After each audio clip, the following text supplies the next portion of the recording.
We're almost ready to roll. Thank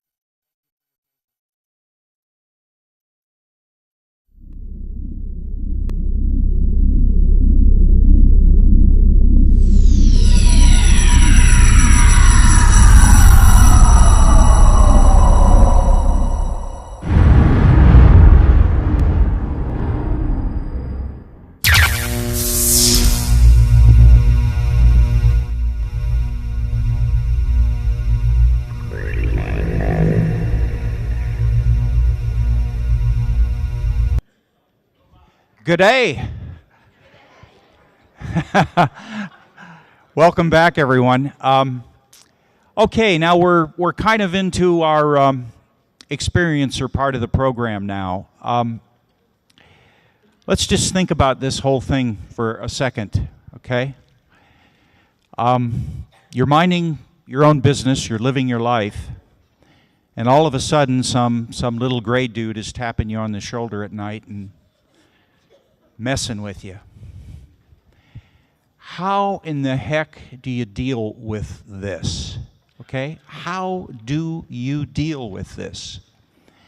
The fact is that there are many, many people out there that aren't able to deal with this because you just can't go to anybody else. Okay? You just can't go to your next door neighbor. You can't go to your family doctor. You can't go to your minister. Oh, they'll give you some help, of course. Here's some pills. Stay away from the demons. It's not really any help. So there are a group of people, special people in this world that know what's going on, and that take the time to give of themselves to help people through this reality. And one of the most special ones of all of them is going to talk to us now from her heart. And oh yes, please welcome Mary Rodwell.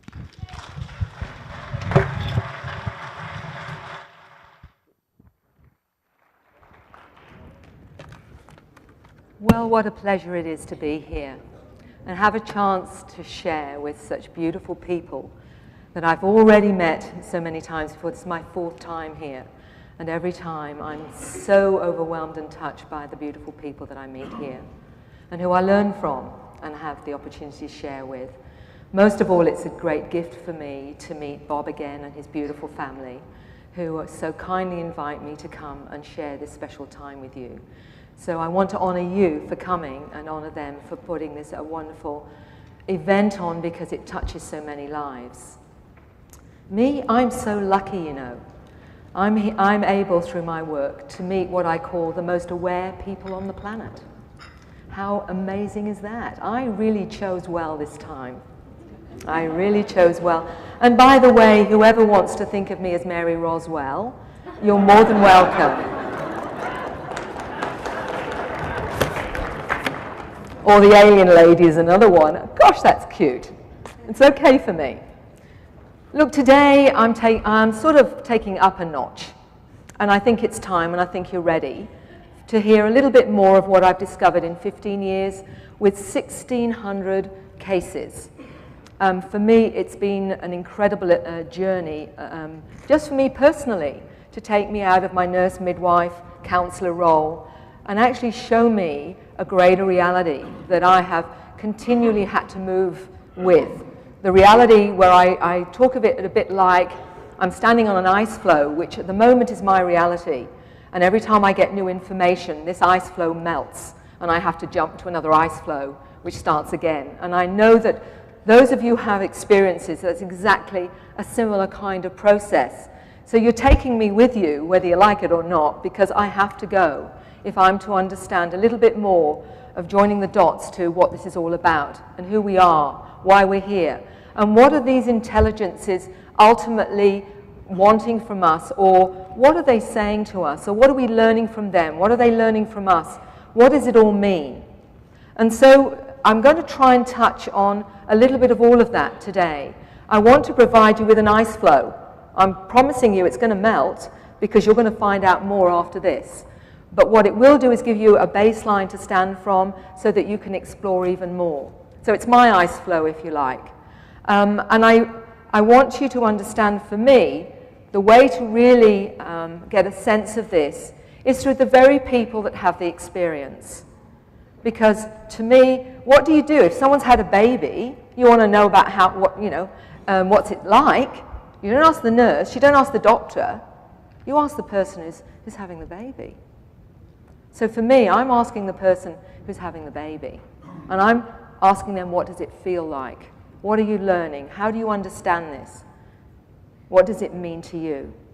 So I'm going to start with something I call the star kids. Now, that's a very, very generic term. Some may call them indigos, crystal children, children of light, golden children. A lot of metaphysical groups are recognizing these children. Star kids, but also Dolores Cannon and Susie Hansen also talked about the third wave.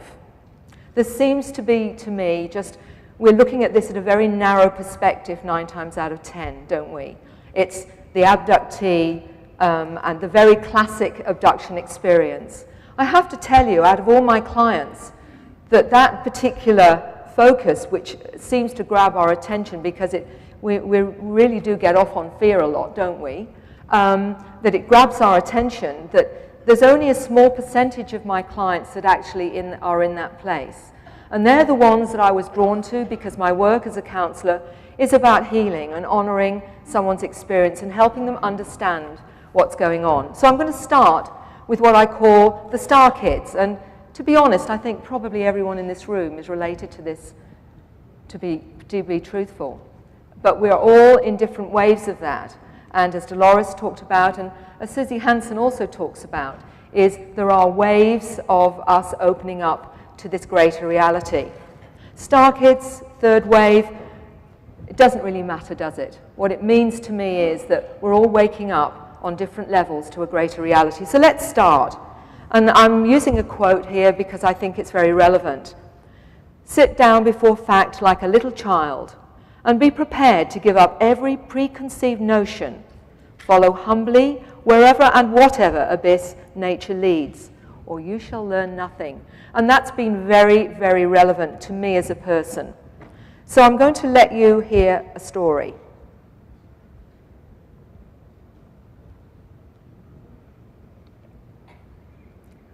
Trace. Now I'm hoping this is loading. I'm waiting for it to load now. And I'm keeping my fingers crossed that it will. It's not at the moment. Come on, come on. This is great technology, isn't it? And I am absolutely useless at it, but I'm waiting for this little hand to come up, and it's decided not to. Oh, thank you.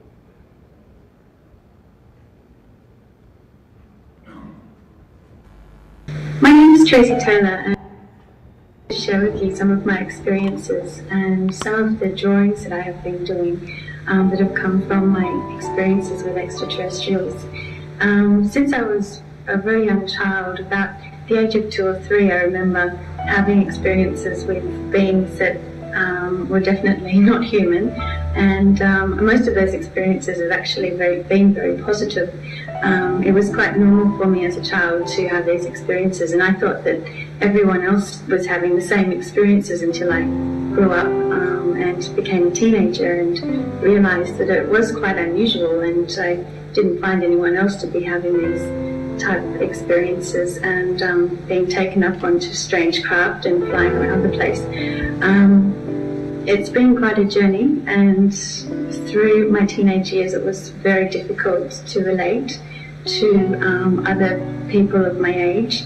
I, at the age of 15, found that I had healing abilities, and this came from learning from my experiences with these ETs how to do this using my hands, and that was very natural to me. My family, though, really didn't have much of an idea about this sort of thing, and even though they've been very, very supportive through this, of course they really didn't know how to take my idea of being able to heal with my hands.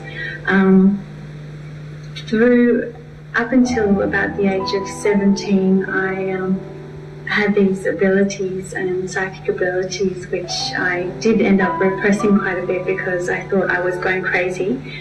And I went to seek professional help. I went to psychologists and psychiatrists and had head scans and CAT scans, ECGs done, and obviously nothing was found. But more recently, over the past 3 years, I've been finding myself doing geometric type drawings that seem to come to me through these experiences, and I find I have this urge to draw, and I sit down and my hand seems to just take over, and when I try to have conscious input into what I'm doing, it doesn't seem to work. My hand stops, so I usually need to be sidetracked by watching TV or talking to someone, or being on the phone, and these geometric designs come through. I did a series of about 8 black and white ones, which after I completed them, I was told during a dream to put them onto transparency paper and that they'd fit together.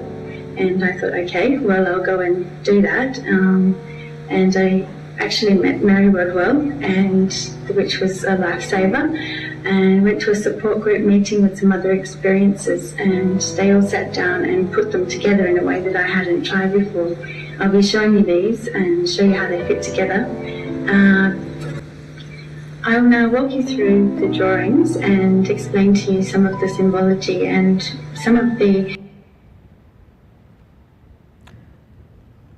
I just wanted you to see a little bit of how Tracy Taylor, a young lady that I've been in contact with and who I've worked with for the last 10 years or so, taking it to what I call another level of experience, where things change for them in some really rather extraordinary ways. And I'm going to go into some of that during my presentation and how it fits in to what I call the big picture in terms of why we're interacting with these advanced intelligences. This is something Tracy said. There's a race of beings upon the planet, increasing in number, although visually and physically indistinguishable. To most humans, they are the bringers of the new, the bringers of light. They're here to guide the awakening of terrestrial consciousness. And this is what I'm talking about. These new children coming in, and you're all part of that. And these new ones particularly that are a lot more aware of their purpose on this planet, whereas many of you perhaps know you've got something to do, but at the moment are not really quite sure what it is.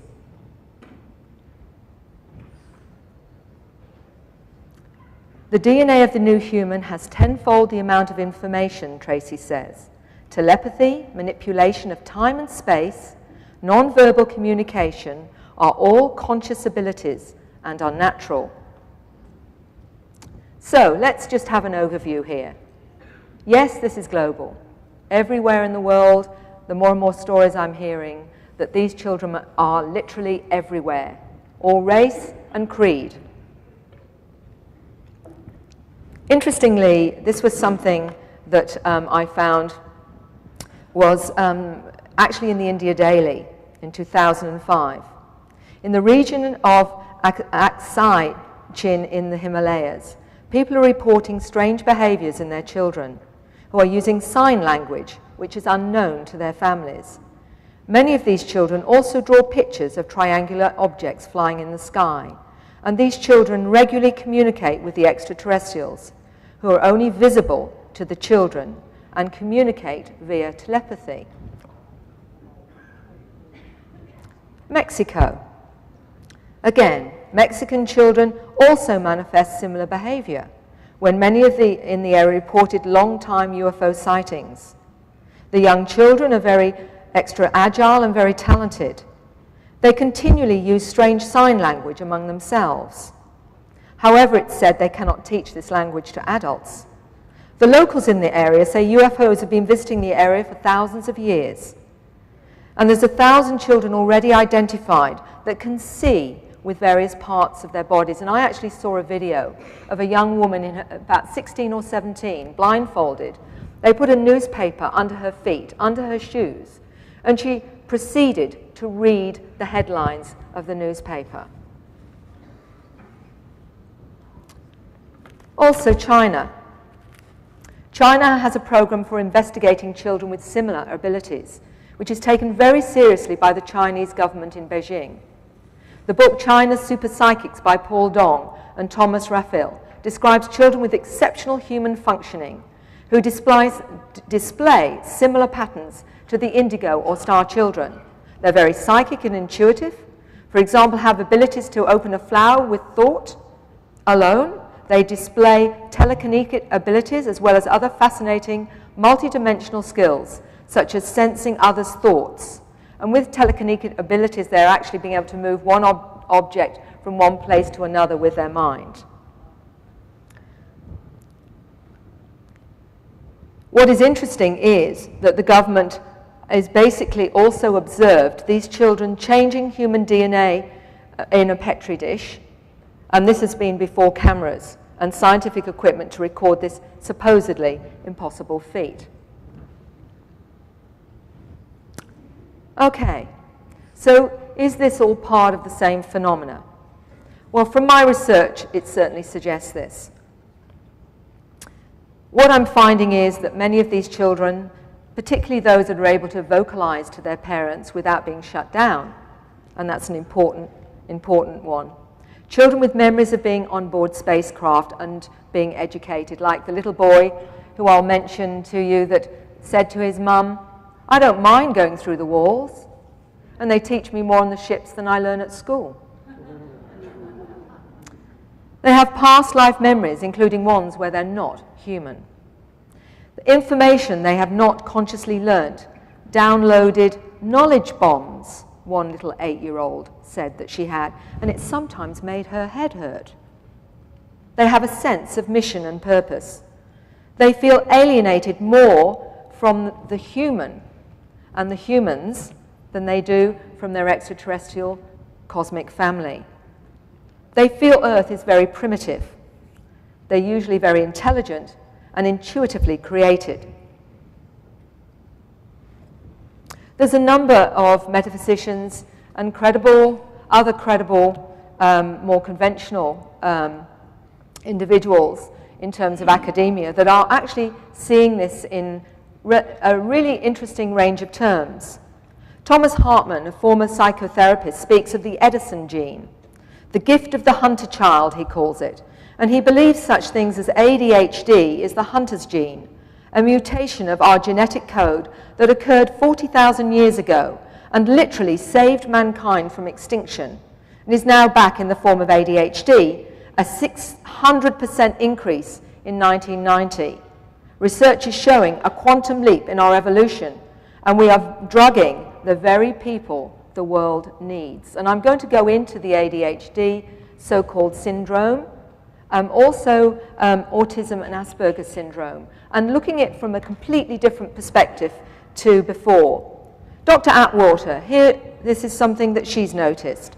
And she's saying there's an extreme jump in intelligence between 24 to 26 points and concerns non-verbal intelligence. And this is the very important thing I want to stress, is this is what we call our intuitive right brain abilities. The ability to know and intuit information. And in the area of genius, once ranked scored between 134 and 136, a preponderance of today's youth test to 150, 160, many over 184. No precedent explains this. So this is really, really interesting. Edgar Cayce, of course, many of you will be familiar with. He also predicted something called the fifth root race. And it's really, really interesting, isn't it, that we are getting information and confirmation from so many different sources, which for me has been extremely important. Dr. Roger Leir, many of you here will be familiar with. And apart from his pioneering work in actually showing the reality of many of the implants that some of you feel you have and know that you have, and that's very important within our scientific community to actually show that this is a reality. Another area that he has also focused on is what we call the star children. And he looked back, and you've probably seen his statistics with this, and I've got one of these thanks to his kindness, where it's actually showing how we have progressed. And this was just within 40 years when firstly records of developmental stages came to be done in the 1940s. And what we're seeing here, and you can see on the screen yourself, accelerations in things like age of walking, an acceleration of 61.11% from 1947 to 1987. Saying simple words, 83.33% acceleration. We've got repeat simple sentences, 66.67. Is this, evolution? Or is there something else going on? And this is what I would like to look at. Okay, let's ask the experiencer once again what they know of this. Many of the children born these days have memories intact from their previous existence on board craft as extraterrestrials. They're kept on track by continuing their interaction with their cosmic family while in human form. And I know there's a number of people here that feel more related to their cosmic family than they've ever done to their human family. They say to me, I don't like it down here, Mary. I don't belong. I feel the human species is really quite strange, and they're very, very barbaric. My body feels too dense. I can't cope with it. I know, I've chosen to come here, and part of them is, I really wish now I could go home. So what is this? What is this aspect of experiencing a contact that is so different from what we have termed the abductee and the fear and the trauma and the huge trauma that they experience? And I would like to look at that as well as we go along. But a lot of the children, until they start to fear, will be quite accepting of their experiences. But this is what we've got. I don't mind going through the walls, and I learn more on the ships than I do at school. And this is another young child, 5 years old. They only come at night, float, not walk, and become invisible. There are blue ones too, like the ones I've seen in my mind's eye. And when you hear this from children, they don't watch talk shows. They'll see funny little aliens on telly maybe, in a cartoon. But some of the ways they describe their experiences is not on telly. And this is a really interesting one from a 2-year-old girl. Her mother went into her bedroom one morning, and this drawing was on the bed. And it was really quite fascinating because she said this: Mummy, I had a visitor in my room last night. A lady came down and she had no hair and no clothes on, but big eyes. And she took me to the window and up into a room. And she gave me something to eat. The picture you see is Jenna as she describes the lady. But the mother said, where did this drawing come from? Because her daughter only did scribble drawings. 2 years old, any mums here? You know what your son or daughter can do it too. What son or daughter can draw that? And when she asked her, well, who is this? That was the lady that came last night. Sometimes I get a headache. My head's so small. I can't always take it in so quickly. It's like knowledge bombs are being dropped on my head. They're like giant Teletubbies. They sit cross-legged and they meditate. They take the baby too and feed her. Now this is an interesting story because the little girl that mentioned this was 5 years old and her baby sister was only 2 years old.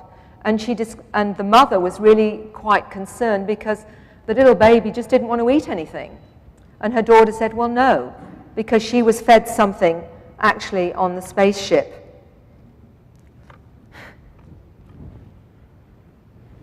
This is a 4-year-old drawing.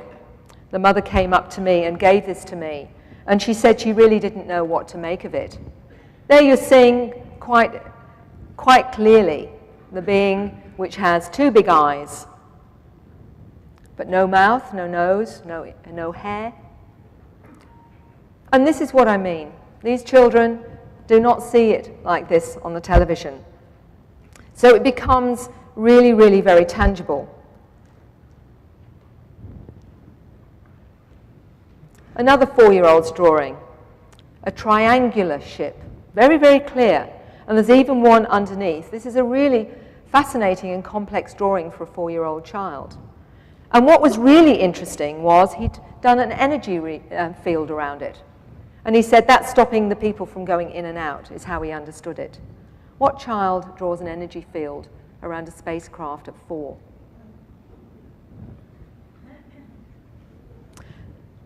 This is a little anecdote for you. I mean, you're familiar here, I'm sure, with the book from Whitley Strieber, Communion. It was this particular book that a mother said to me, her daughter, only 18 months old, went to the bookshelf. And with all the books there, this was the one book that she actually picked out, pointed to the being on the front and said, "Mummy, that's Clowny. He comes and gets me." Now, for all of you that don't know, clowns, Santa Claus, owls with big eyes are often a screen memory for an ET encounter. And as much as I understand, it's like part of the reason for that is that it's a form that they believe children will be comfortable with, rather than seeing a form that is frightening. But on some level, I think the child intuits it's not really Santa Claus, it's not really a clown. And unfortunately, it leaves them with a very great, deep fear of clowns or Santa Claus or owls with big eyes, which they don't understand. This is another drawing by Bianca when she was 6, and she's described her Clowny with his energy field and the craft that takes her up to the spacecraft, and she even pointed out the far window is where she looks out. And she says this, "Clowny sometimes takes me in his spacecraft. The colors are gray and black. I get there because Clowny flies, not with wings. He floats." This is not so good, and I apologize for the color of the paper, but there's Clowny with his energy field again. And again, at 6, Bianca says, "This is Clowny's energy field. Clowny used to scare me, but Mum and Dad said he's my friend. I thought, well, Clowny was stealing me, but he was healing me. Clowny said he'll protect everyone in my family, and Clowny's colors are white, yellow, red, pink, and blue. Clowny's like a friend to me and takes me away at night sometimes. But not very often anymore. He used to take me a lot when I was little, but I think it's because I've seen everything up there already." This is her brother. And this little lad Jesse, very, very interesting. He's drawn Clowny too because he sees Clowny. He also, his mother tells me, sees angels and talks to angels. But look at the fuzzy little legs, which to him were, Clowny floats. And three digits, and there's the spacecraft. So yes, it's intergenerational, and yes, it runs in families, which most of you here already know.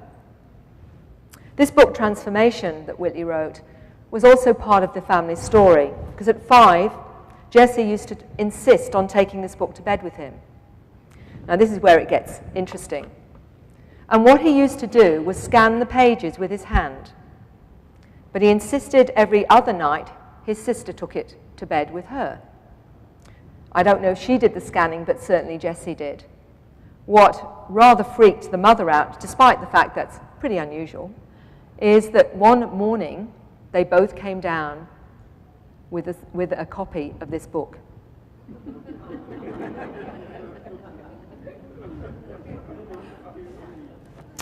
Now, all the time, the way I get a lot of my answers is, okay, if we go back to the analogy of I've not had a baby yet, let me ask the woman who's had the baby. But I actually asked a young man in England about this, who's also a star kid. And he said this, "Oh, it's easily explained." I thought, great. "The child reading the book with his hand is scanning the pages with his palm. The palm of the hand is a strong energy channel known as a minor chakra. So by scanning that way, the child was reading the energy signature, not the words.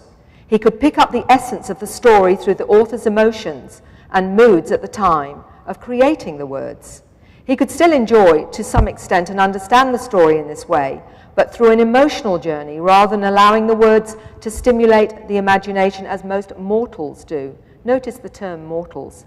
As far as reproducing the same book, easy. We can manipulate time, as time in a linear sense just doesn't exist. It's a human invention to separate events and to make sure you conform to what is expected in your lives. All the child did was go backwards, through time if you like, and bring the same book back to the present with him. So the sister had the same book literally. Well, I don't know about you, but for me, if a 17-year-old told me that, I would be astounded. Well, it was a 17-year-old boy. So there you go. Whatever you make of that is entirely up to you. Again, different kinds of beings. This one with a very flat head, smaller eyes, drawn by a 10-year-old girl with a glowing torch, as she said as she came into the room. Very, very frightening for her. But again, we've got others with, this is a 13-year-old girl talking about beings with flat heads. So as Susie Hansen told you this morning, there's many, many forms of these beings. We're very keen on lumping people together, aren't we? And saying they're this or they're that. But actually, there are many forms of what we term greys, or those kinds of beings. 11-year-old. These were an 11-year-old and 13-year-old. I got contacted by a lady in Vancouver who told me her sons both had an experience one night and came to tell her about it the next morning. They both drew what they had experienced. And this is a really interesting one in the sense that both boys were very keen to articulate what had happened. This is the 11-year-old drawing. And what he's saying here is this. I'm going a bit ahead of myself here, so that's right. Okay. What the 11-year-old said was in detail.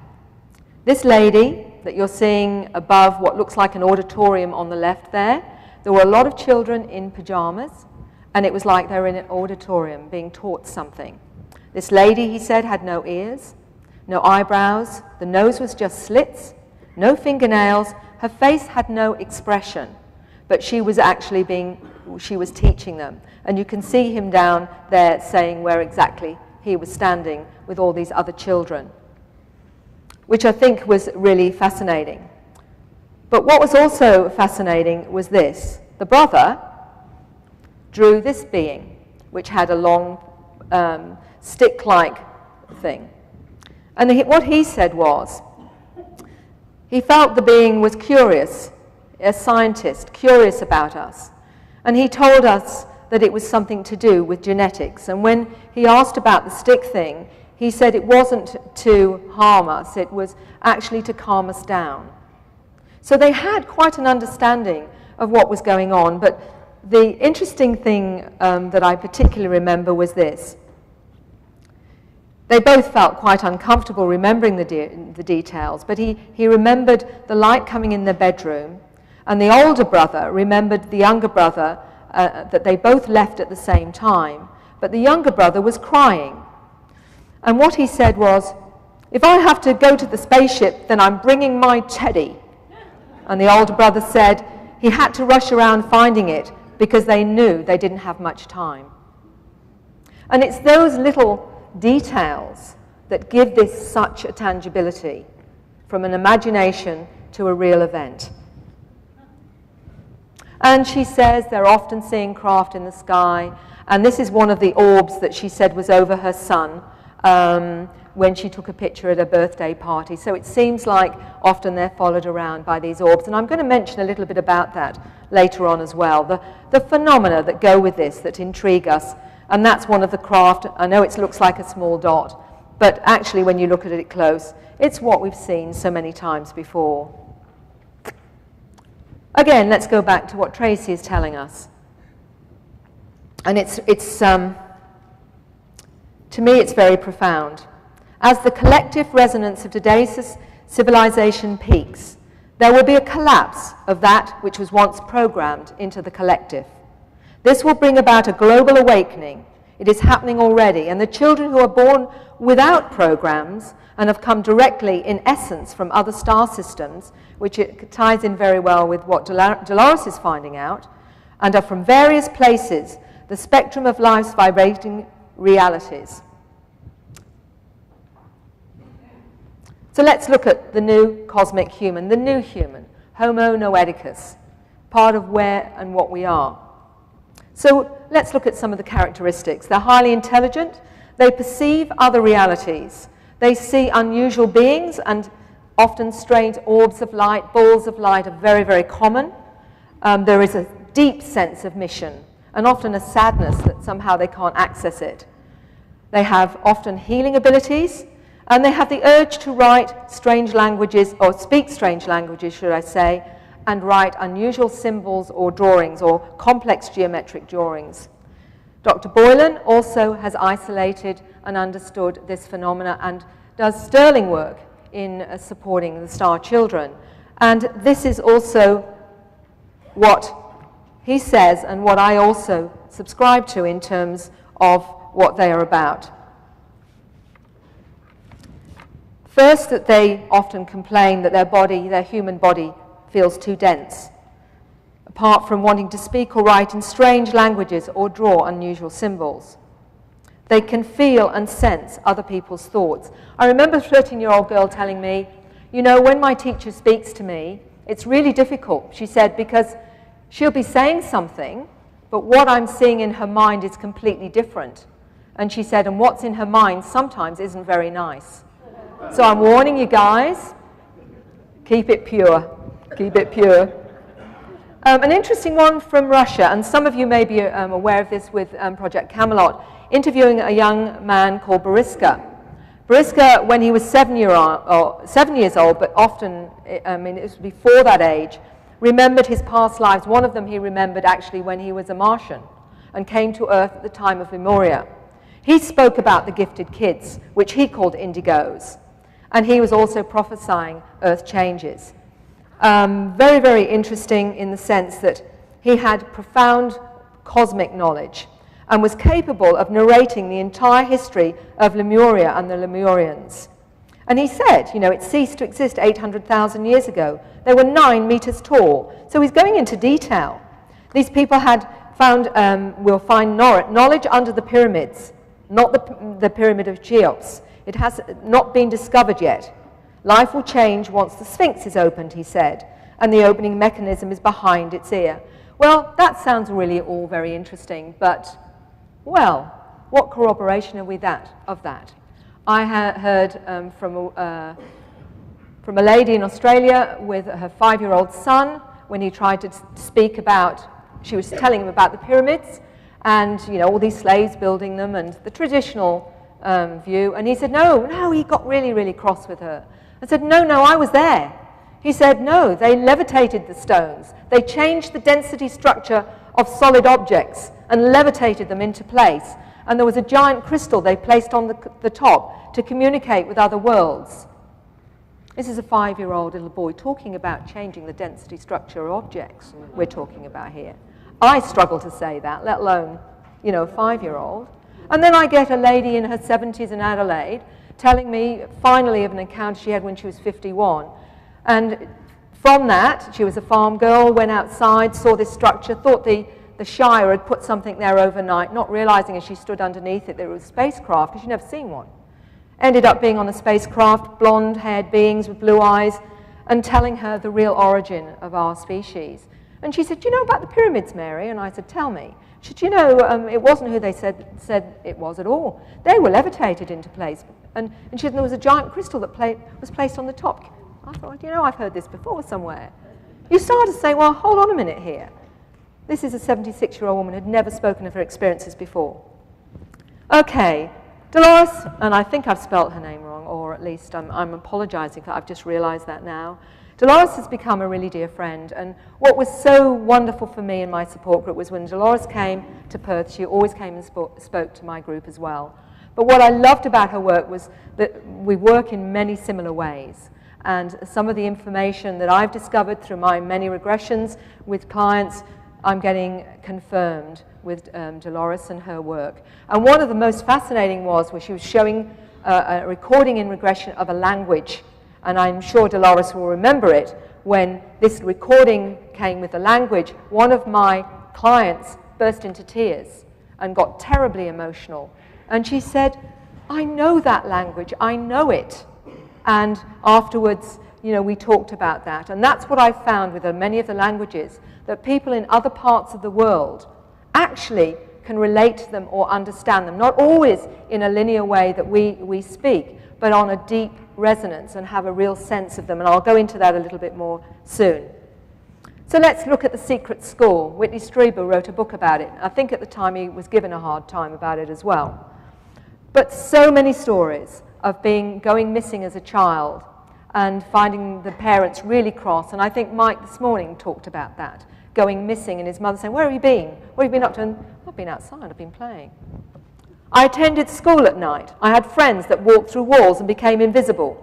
We spoke telepathically, and I desperately wanted to go home.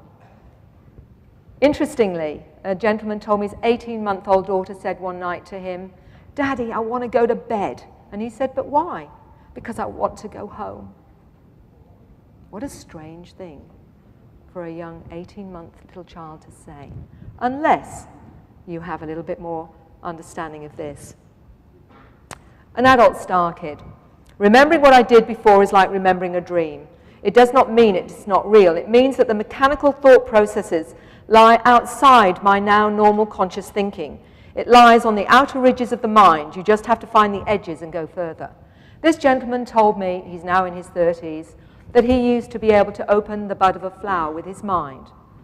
Back to the China super psychics, hi. Same thing. Turning lights on and off with his mind. Affecting traffic lights. How many of you have found that happening? Also affecting computers and things, and it can be very expensive. I won't go into that as well. Other things that he said, which was interesting, is I could take boiled eggs out of hot water without hurting my fingers. And I found that really interesting. I had a 64-year-old lady come up to me when I gave a short presentation once in Perth, and she said, "You know, when you mentioned that, Mary, I used to be able to do that." And then I would hear someone else say the same. One gentleman in his 30s said to me, "You know, Mary, that I used to play with cars in my room, and I could levitate them. But it never happened when I had my mates around, but I could never work out why they couldn't do it too." There you go. I could turn out street lights. And this is a really fascinating one. I would have telepathic conversations with my sister until she told me to stop being lazy and start talking. Isn't it incredible? I just find this so interesting. So there you go. And this is not unusual. I met a beautiful lady who had a 5-year-old son, and she said, "The thing that freaks me out the most, Mary, is I'll be thinking, I think I'll give Aidan beans on toast for lunch." And before she said a word, he'll say, "Yeah, beans on toast will be great, Mum."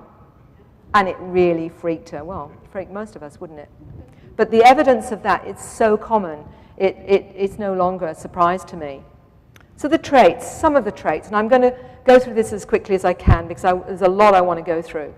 So they seem to have, and this is what Tracy understands of the star kids, superior mental and analytical capabilities, direct connection to higher awareness, extreme sensitivity to thought and emotion, enhanced DNA, which I'll go into, photographic memories, fast motor neuron responses.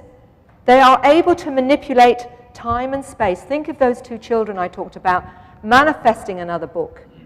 Very interesting. A non-verbal communication. These are just some of the abilities that they seem to manifest. Okay, now, one of the things that I would like to go into here is this. In no way at any point am I trying to avoid or not honor those that are having a really tough time with this. Because I can't even imagine myself what it must be like when you're at your most vulnerable to have something appear in your room. I do remember as a little kid, you know, someone's waking up and thinking somebody might be there and getting the covers very slowly and hoping they don't see it and pulling them over my face and thinking if I don't move, they won't get me. I have no idea whether or not I just had a bad dream or whether something else was going on, but I remember being very, very scared. And that's nothing compared to what some individuals experience. But this is what Tracy actually said about how she got to understand her more scary experiences to start with. And this is, yeah, let's just go into this. What she understands is that it's time for human beings to remember themselves with conscious awareness and with complete understanding of their innate connection to the universe. And this is the primary role of the new children. But what she's actually saying here, and I'm going a bit ahead of myself here, is this. As far as my own contact, I became very compassionate towards ET beings, as there is so much that humans can learn and benefit from interacting with them. I was fearful of my experiences only when I realized that I seemed to be the only one having them. I didn't know what was going on or why. But there's always been an equal exchange. I helped them achieve their genetic goals, and in return, my healing and psychic ability, plus my understanding of life on Earth and so on, has been enhanced. They also protect me when I ask them to. Basically, at the start, I misunderstood the Greys. The knowing ET part of me initially made a decision to assist them, and the understanding of this can be overshadowed by fear, which stems from our limited human perceptions and reactions to these experiences. And that's how she actually understood it. And what I will say to you is that often, you know, what I've discovered with working with experiences is when they come to me, often the fear stems more from the unknown rather than the known. And once they go into a place where they can explore the experience, often what they feared isn't actually true to what they experienced. And part of the way that I work, and Dolores will understand this, and those that work in the same field as me, like Barbara Lamb, for example, know that there's a part of you that actually does understand. There's a part of you has that knowing. And if you can access that, you can start accessing your own answers. And what I do in regression is exactly that. I get them to talk to that part of them that knows, or to even talk to the beings themselves. And actually, as you heard this morning from Peter O'Brien saying, he asked them, what are you doing? Because you're terrifying me. And they said, we're healing you. That was not what he expected to hear. He was told these were demons. What he found out was that actually, for many, it's a medical procedure that's checking them out, just like you go to the doctor. There's often healing procedures, and there's many, many stories I could tell you of healing that's happened aboard craft. And one lady even had her teeth sorted out, and I'll tell you that she went to the dentist. She knew she had 4 amalgam fillings, and the dentist said, well, there's nothing wrong with your teeth. And she said, well, what about the ones that have fillings? He said, what fillings? She, 4 amalgam fillings. I had them, a few years ago. He said, there's nothing wrong with your teeth. And she firmly believes that the amalgam fillings were taken out because of her work.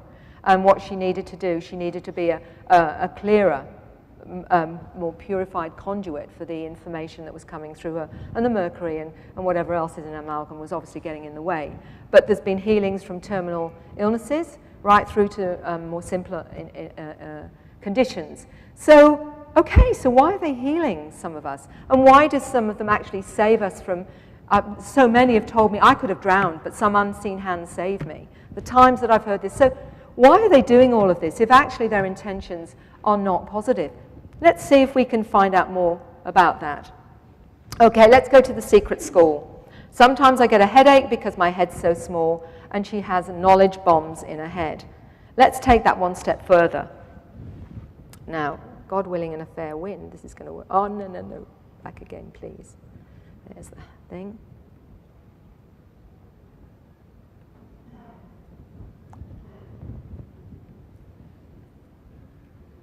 This is a gentleman that I'm doing the commentary for. He's an artist who's had experiences. And he's describing a time where he went to the secret school in London, where he went missing. And hopefully, it's going to start. In the East End of London. I remember it was in daylight hours after school finished, in the long summer evenings and weekends. I would get this impulse to play with special friends and go to a special spot at the back of the school. I went back to this spot later and knew exactly where it was, and when I saw it again it was uncanny. It was obviously something about this spot. When I went there were other children, but not those I went to school with. I have missing time from that period, for whatever happened was screened out. We'd all meet at this spot and go off somewhere. There was no fear, but an incredible sense of adventure. And then I'd find myself back at home. I can remember Mum wondering where I was and becoming quite concerned. I'd basically gone missing. But I had no sense of anxiety at all. It was like, "What's the problem, Mum? I'm here." As I got older, in my 7th or 8th year, I had clear memories of silhouette beings coming into my room at night. Even the shape of the being's head, it's weird. And when the film E.T. came out, it was like, oh my God, I've seen that shaped head before. It was bizarre. Dwarf-like creatures, small silhouettes, and there was no fear. But having said that, as a child, I could never sleep with the light off, and definitely being afraid of passageways and elevators terrified me. And that was the same for Father Christmas. He terrified me. If we were in Oxford Street in London at Christmas time, Father Christmas was everywhere, and it was so embarrassing. I would know when they were coming. I'd be laying down in bed and basically see little heads playfully pop up to play games with my feet. I used to lay my feet flat, and they would duck under the bed, and this was all the while my parents were in the kitchen having a cup of cocoa. The closest they'd get to me is halfway along the bed, and I would be out of it and fall asleep. Or maybe they knocked me out.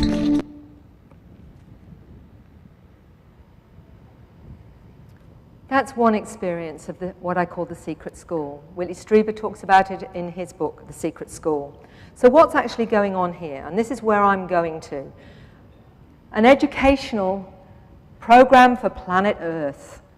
And we're all part of it and we're all in it. But some have some extra special lessons. And I'm going to go into some of what I call the programs of that. What Whitley Strieber says is it was like remembering a journey outside of time. It was another step he was taught. He had 9 lessons involved in the manipulation of time because learning how to use time as a tool is the key to reaching higher consciousness and a real relationship with the beings. So that's Whitley's account. For me, one of the most amazing and wonderful gifts of the work that I do is that I am privileged to get information from all sorts of different people with their own personal experiences with this. And I have then the opportunity to put patterns together and to get a greater understanding, which for me has been an incredible journey. So this is what I try and do. I try and put bits together. Let's go to the next one of these. And this is a young man. I'm just trying to find where I am. I always go ahead of myself, so you'll have to bear with me. Okay. Let's see this. This is a young man who talked about his experiences as a child learning physics. And this is what he said to me in his email. Your website has become a revelation to me. I'd never heard of or read of anyone who'd had alien classes as a child, as I have. This has been both a blessing and a curse in my life. I am now 37. I remember having been given physics classes at the age of 3 and 4 in a classroom of children of similar age to me. I remember the details well and have an avid interest in physics since then, although I'm not mathematically inclined, so have not known what to do with the information. And there's a lot of it. I used to feel I was just crazy and did a year of philosophy, science, and amazed myself and my teacher and other students, many engineers and physicists, with the fact I could just answer any question. I had never studied and, in fact, dropped out of school as I was so frustrated. Okay, education in advanced mathematics.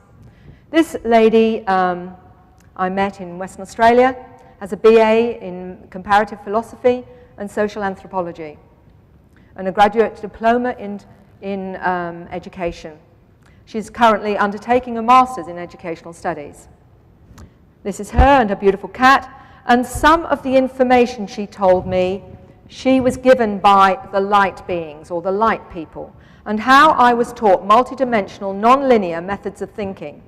This is possible, human to human, and does happen, but of course the light people have far more expansive knowledge bank, and I have quite a deal of interest in it by people in the field of consciousness and learning, who I've sent it to. Because of her own background, she knew who to resource. This is one of the sheets. The two progressive sheets were done quite consciously with great flashes of insight. There were about 10 or so dreams during that period which directly overcame any problems that I had when I could not solve awake. Most of the dreams entailed visual representation. One in particular, I was led by a light person who took me to a black hole to observe, with commentary, thought transfer from a light entity, the separation and potential restructuring of space-time instantly. Finest viscosity of time, in a constant smashing of the same due to infinite gravity, and how the potentiality of new universes exist in the core of a black hole. Some more of these on an A2 format.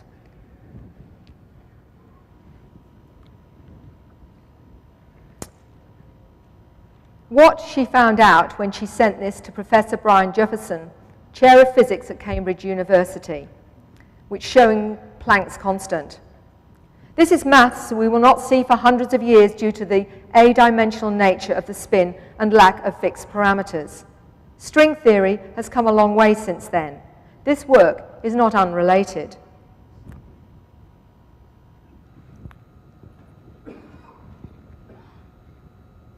Right, she actually got a similar thing from another gentleman who was Chair of Physics at Adelaide University, Mathematics of the Future.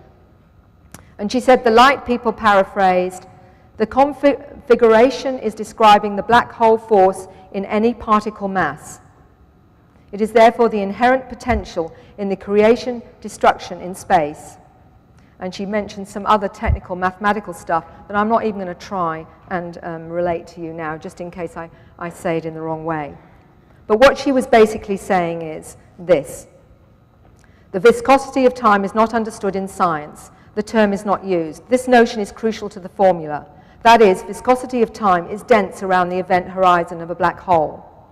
And so this is the type of incredibly detailed information that Chris, who has done standard mathematics, doesn't even understand.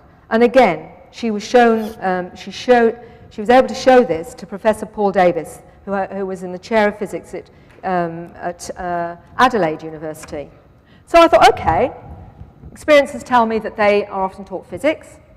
Let me see what Tracy would make of this. So I sent her one of the sheets, and she happened to be in London at the time. I said, Trace, can you give me some thoughts on what you reckon all of this is? And all she saw was the formulas, okay? And this is what she said. I looked at Chris's drawings briefly, but it seems that they are related to the understandings of beyond light travel, and also the connections between the inner world, macrocosm, and microcosm, and how they are interrelated. So I thought that was really quite amazing after 24 hours of going over to the Northern Hemisphere and back. So I said to Chris, what do you think of what Tracy has said? And she said, she's absolutely spot on. Over 5 to 6 weeks, I was taught about the viscosity of time-space continuums in my dreams. It is how the inner and outer connect, and how we can dematerialize within overlapping continuums. Yes, it's beyond light travel. Good God, some of the best physicists in the world have looked at this and haven't realized what she's seen at a glance. So, boy, that's pretty powerful, isn't it? Okay, so what is the syllabus? And I'm sure I am only touching a very microcosm of what is actually taught on the craft. So we'll go into some of the subjects. Quantum physics, multidimensional healing, new understandings of the experiences of time, the connection of all things, new thought processes, understanding the spatial geometry of thought, new expanded states of consciousness, out-of-body training, telekinesis, telepathy, mind meld, ecology, healing and working with energy, the true history of man's origins, time travel and teleportation are just some of the subjects. Some of those look really interesting, don't they? I wouldn't mind doing some of those, but one other one I'd like to add, and this is because I did some work with Susie Hansen, and she told me a story, and I feel really impelled to tell you, although I've got to be really quick. One of the experiences on the craft where she mentioned to me, she was taken with her son going in one direction, she went in another. And it was a parenting class for star kids. And she went in the class and she saw an experience which looked like she'd been videotaped when it happened in the experience with an interaction with her son. And she described to me seeing it, in fact, quite embarrassingly, with another group of parents and how she'd interacted with him. And then they proceeded to show her how her son interpreted it. And that was very disturbing because he didn't interpret it the way she'd hoped he would. And they said they taught her a new way of interpreting how to actually interact with her son. So he got the message in the way that she wished. And she got very teary because she said that explains why she always found herself behaving differently with one child in respect to the other, and was very profound for her, and I hope she doesn't mind me just mentioning this to you. So okay, parenting training as well. Hypercommunication, Dr. Boylan talks about this, and of course I concur. It should be borne in mind that the nature of extraterrestrial communications is in a majority of instances, star visitors communicate with humans by telepathic transfer of mental images and concepts rather than by words and speech. Hypercommunication, as Tracy Taylor talks about it, is everything is made up of the same matter resonating at different harmonics. So the ETs are able to communicate with us, directing thought on subatomic levels, and so activate subconscious. These symbols are meant to communicate the nature of the macrocosm. Language. Dana Redfield, who sadly now has passed away, a few years ago I communicated with her. She wrote the book Summoned and the Human ET Link. She said to me when she saw one of my DVDs with Tracy speaking the languages, when Tracy began to speak in the musical language, I spoke along with her, almost as if we were engaging in a two-way conversation. So this is global. This means that some of us have an ability to understand and translate this kind of thing. These are scripts now that you're going to see, and I was hoping some of the language would actually be heard, but I think, I'm not sure if we can start it off. Thank you.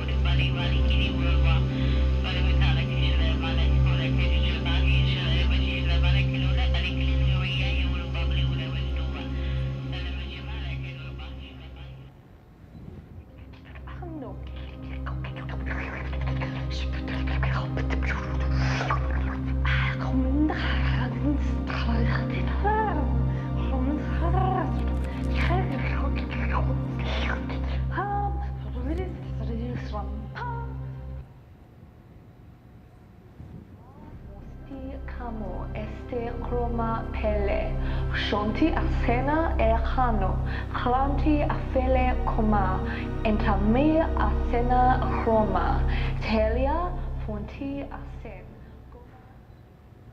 Miko rigatsko lekatian ko parketia. Muko harke nokor tigriat kitya kol otkia akulagma. Tigriat tikare afko shnikri. Iski et karaki. Magar leginiko.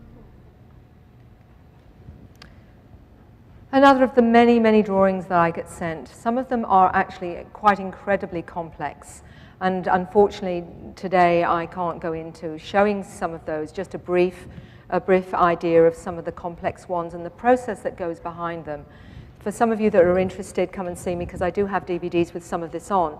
This particular one is just to show you the difference of the kinds of drawings that you get. This one was actually 1.5 meters by 0.5 meter in its size, and this lady would get up in the middle of the night knowing she had something to put down on paper, and these amazing drawings would be done by this lady. She said she felt an enormous, wonderful feeling inside her and totally impelled to put these down onto paper. And I would like, if I get a chance, to tell you a little bit more about that. Before we go any further, I would just like to explain something that I heard from Chris Hale and how she understood the mind melds. And it's directly as part of this. Tracy says about this, languages. The language is a more accurate representation of an individual's soul vibration. It means that the language comes directly from the essence of the universal mind, God or source, which ultimately links all of existence together. The spoken sounds of a particular language tend to bypass much of the linear, logical aspects of consciousness. Therefore, there's no input from the conscious mind. The language has no structure and is therefore not related to the past in any way. Therefore, in its purest form, it becomes vocal when it bypasses linear space-time. The language is a creation of the soul in a way that directly connects with the soul of another unconsciously.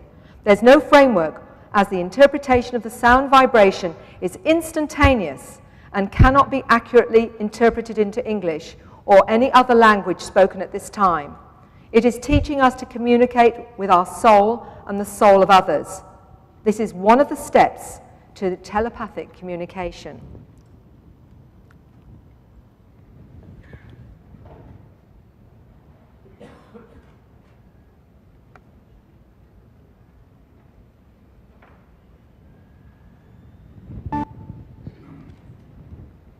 These languages, blocks of information comes through, and to translate it into our tongue would take quite some time. Often you would need to fill a whole house with encyclopedias to actually translate a message that may be relayed in this tongue in a few seconds. A sample that is close in vibration to ours is this one. Yommeratus embrakithendra, wali aven ojindra. This means that we are reaching a stage in our evolution where chance is no longer as we imagine it. Everything has a place, and we are now drawing all the pieces of the jigsaw puzzle together, and we are recognizing our part.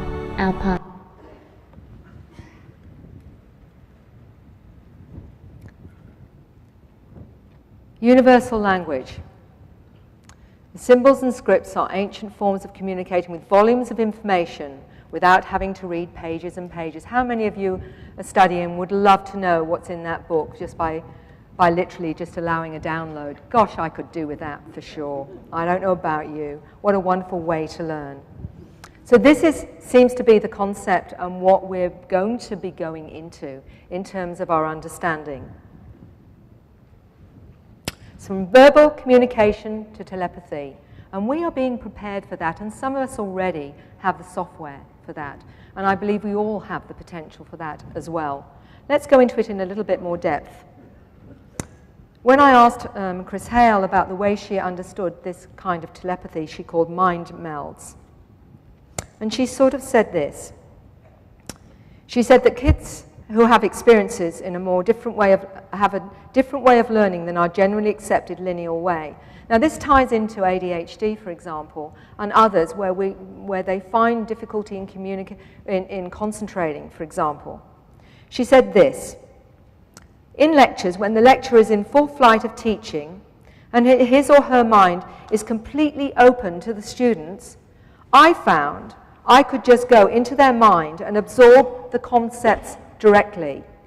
I'm not primarily listening to the words, but in their mind with them, extracting the concepts myself. This circumvents a lot of misunderstanding. I feel these refined children are doing the same. I have taught and made sure my mind is completely open when speaking. There was thought transplanting going on. My bank of info was merged with theirs, and they re-schematized, sorry, I don't say that correctly, re-schemized, I still can't say it properly, you know what I'm talking about, their own knowledge systems accordingly. Of course, symbols would be the written conduit for this, like non-literate societies, say, of ancient Greece, where mystical knowledge could not only be passed on face-to-face by an adept teacher, but ancient symbols hold the conceptual keys that trigger within the observing mind without a teacher being present. And look at the many ways we're being triggered right now, from crop circles right the way through. And this, I hope, is going to tie this in for you.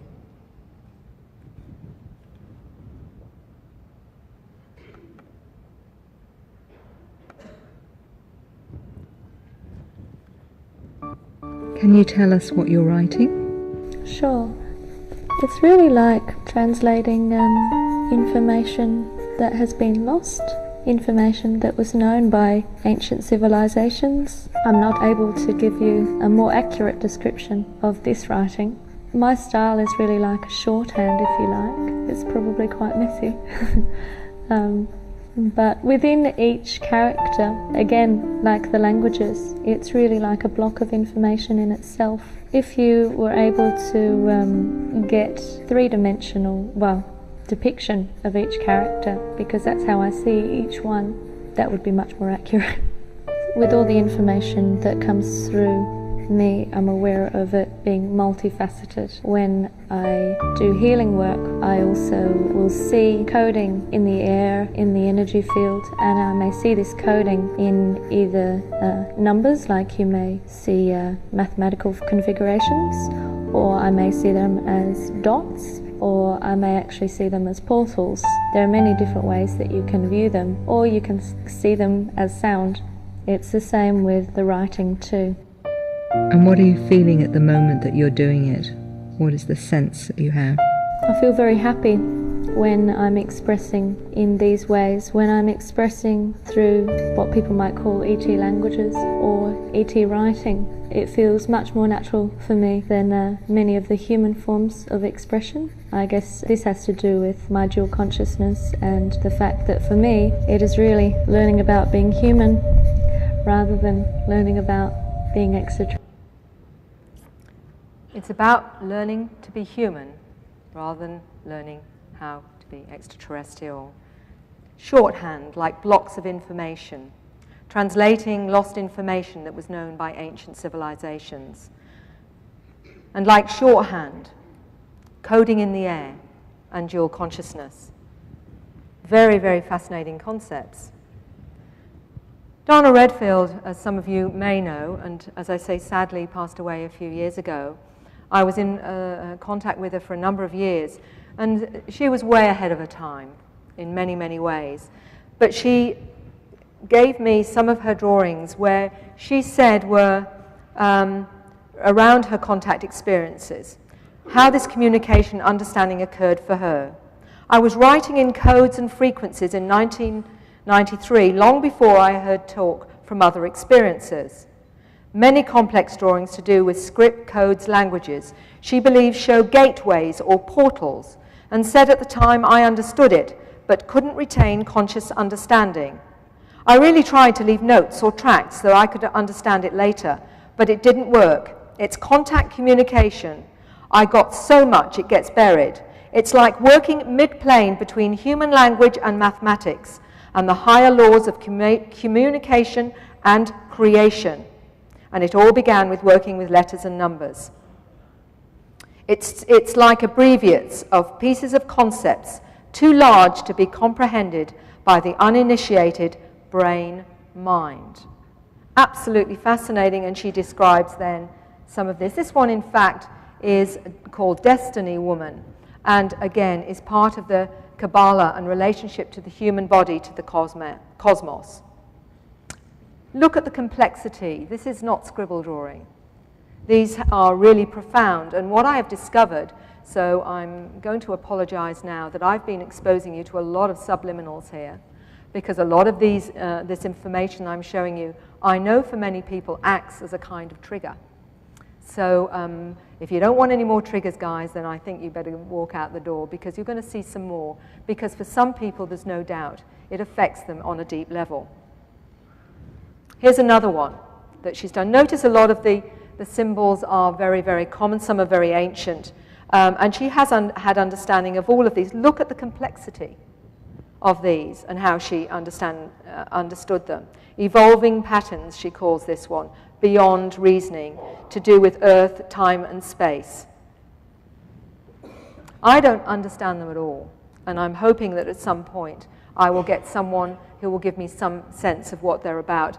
I have met a number of individuals I call the translators, and I had a woman contact me from Queensland when she saw a little article about Tracy Taylor in a magazine a couple of years old in a doctor's surgery, and it had Tracy and her drawings, and it had a small piece of script that obviously, you know, had not been not very much, just a very, very small piece. Why the lady was contacting me was not about her having contact experiences as such at all. She was actually quite frightened. And she said to me, I looked at that script and I could read it. Now you tell me how I can read this. And that's what freaked her out. Well, I think there are people on this planet that have the software to understand it, and I think I'm meeting a few now. Here's another one here. I'll go into that later.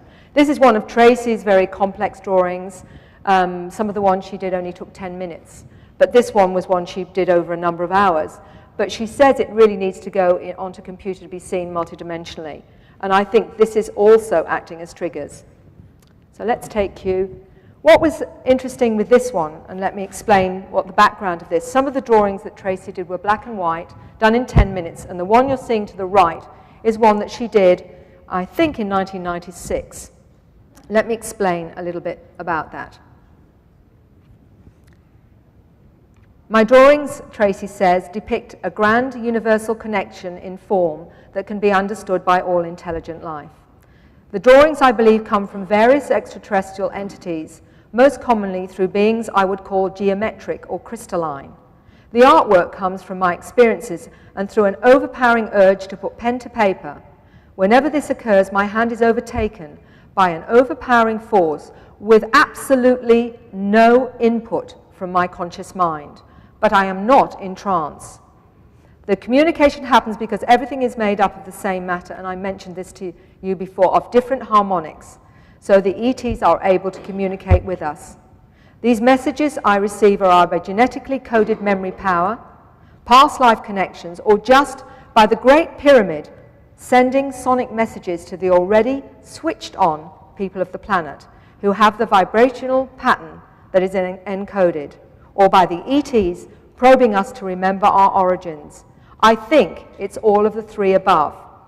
One of these images, Tracy had told me, and she mentioned it at the beginning, that she had these ones, she put on transparencies, and when she came to one of my support groups, the experiencers plus her were managing to put them together in various ways. And all of them were drawn freehand, and all of them had the direct straight lines with no ruler or whatever, which is amazing in itself.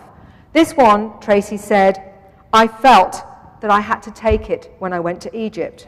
And when she went to Karnak in Luxor, she wanted to find, felt there was going to be a connection from one of the symbols.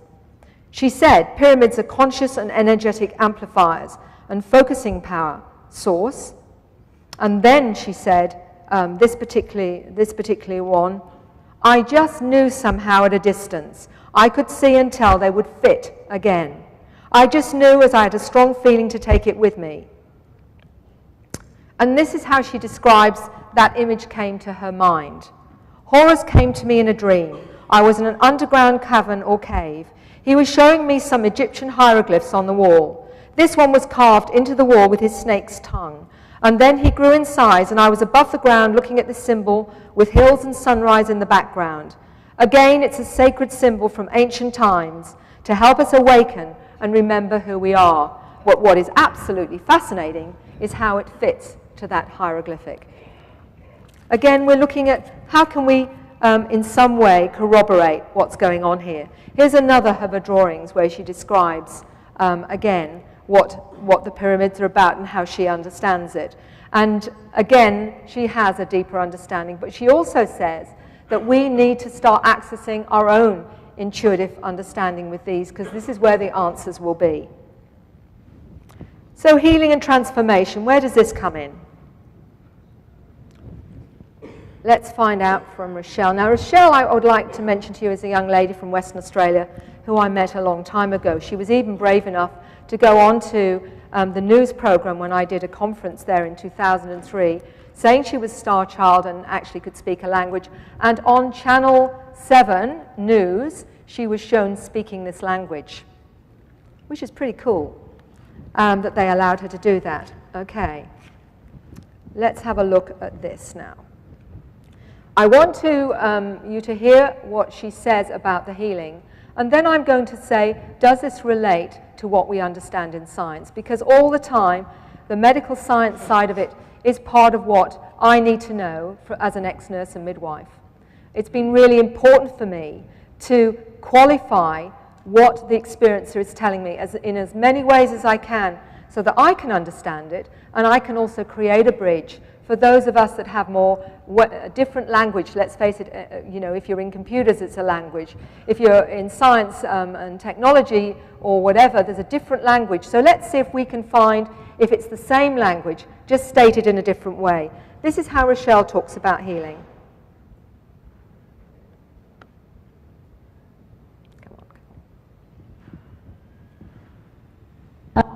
I've been consciously aware of my extraterrestrial contact now for 8 years, but I've been having contact my whole life. My experiences with extraterrestrials have been quite varied. I have gone through a process now over the past 8 years, and I've come through a lot of the traumatic aspect. And now my experiences have brought me many rewards, particularly in the way of healing abilities, and I myself have changed in a positive way through them. I have a lot of help with healing work. I speak in many different ET languages, and I also write in alien script. These abilities all come quite naturally to me.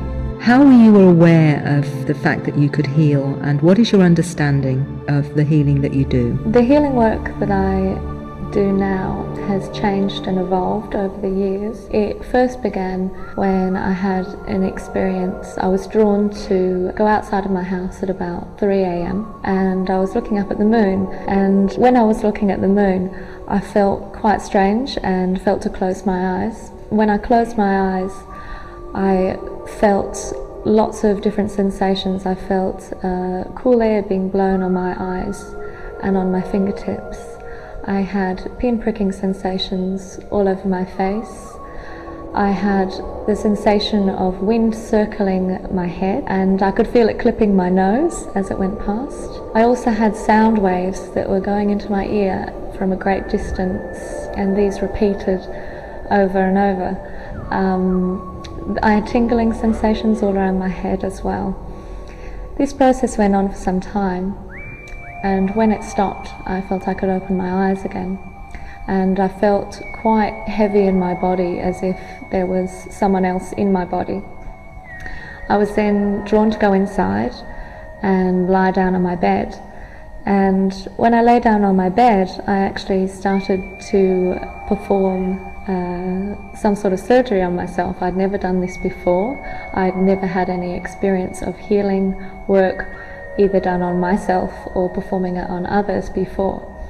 So I had my hands away from my body, and the healing involved minute movements of my fingertips. I was using my fingers, or they felt as though they were pulling what you imagine to be puppet strings. That's what it felt like. And I would have a series of consecutive movements, and I could feel the work going right through and penetrating through my organs.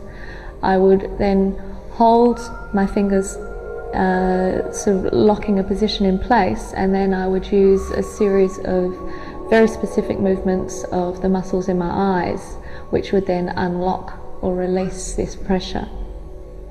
I had to actually move my body into different positions to access all the parts of my body.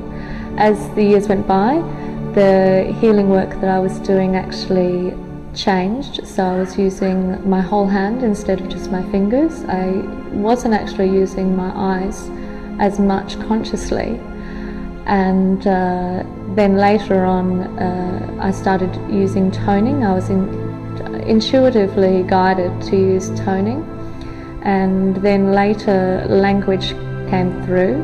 After the languages came through, then I started using a combination of toning and language, and songs came through. I can best explain these as being songs that are used for the soul to recognise. Souls may remember these songs from other planets, other lifetimes, and they help the individual to feel comfortable for the particular healing work to take place. Really they're used as you might use a lullaby to help a baby go to sleep. It helps them to relax. Or a chant is used to switch off the mind and help one to go into an altered state.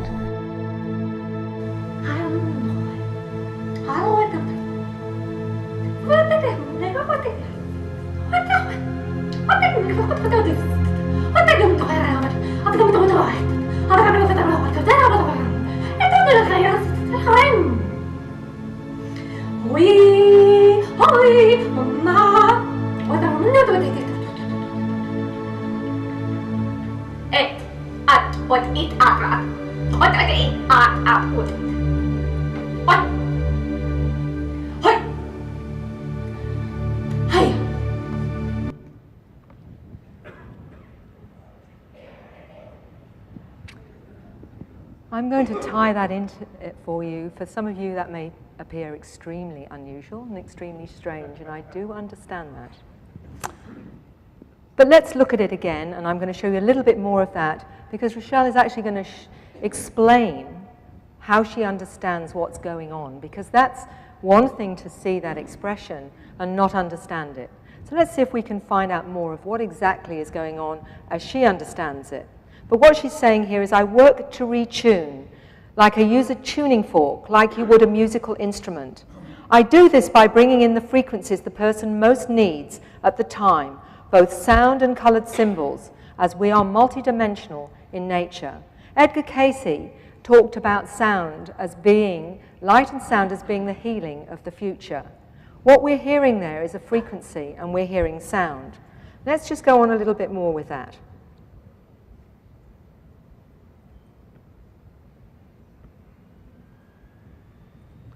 Oh, no, I don't want to do that. How can we move that? Let me see. No. Where do I go, guys? Come on, someone. Just I press it again, do I? No. Oh, it's all right. I think I've got it. I think. I work as a healer. I switch from how I normally operate as my human self to my ET self. It might sound a bit strange, but I have been given information about my dual consciousness. I can best describe this as coming into this vehicle having both ET and human characteristics. My human self is very sensitive, very emotional. My ET self is very clinical, very practical, very matter of fact. The healing work that I do, I'm operating in ET. It is really like operating as a surgeon. I see very clearly in the energy field the problem, and I fix it. There's no room for emotional involvement. My personality steps aside, and I hear where the energy field is out of tune. I don't hear in the way that we normally hear. I hear with another sense, if you like, that we don't normally use. There'll be certain places in the energy field that will be out of tune, and I work to retune, almost like you would use a tuning fork to hear when a musical note is in tune. How I do this is by bringing in the frequencies that the person most needs at the time. I do this through sound and colour, and quite often symbols come through with the sounds that I translate as well. The symbols are multidimensional in nature. They're not like normal shapes that we are used to. I work with a team usually of about 6 to 10 different beings that help me, and my team actually changes as I do. Usually I don't like to name the beings that I work with or identify them. I think for me it's just important that I'm aware of their energy more than anything else. But they will give me a name if it helps me to feel comfortable and more familiar with them. The client usually will feel relaxed after a session. Usually they will feel more balanced. quite often they will leave their body, or I will, I guess, be aware that they leave their body during the session. They may be aware that they've fallen asleep, but it's actually quite different, and they usually leave at exactly the same time during the session. It's usually about half an hour into the session that they leave. This is so deeper work can take place without their conscious mind being involved.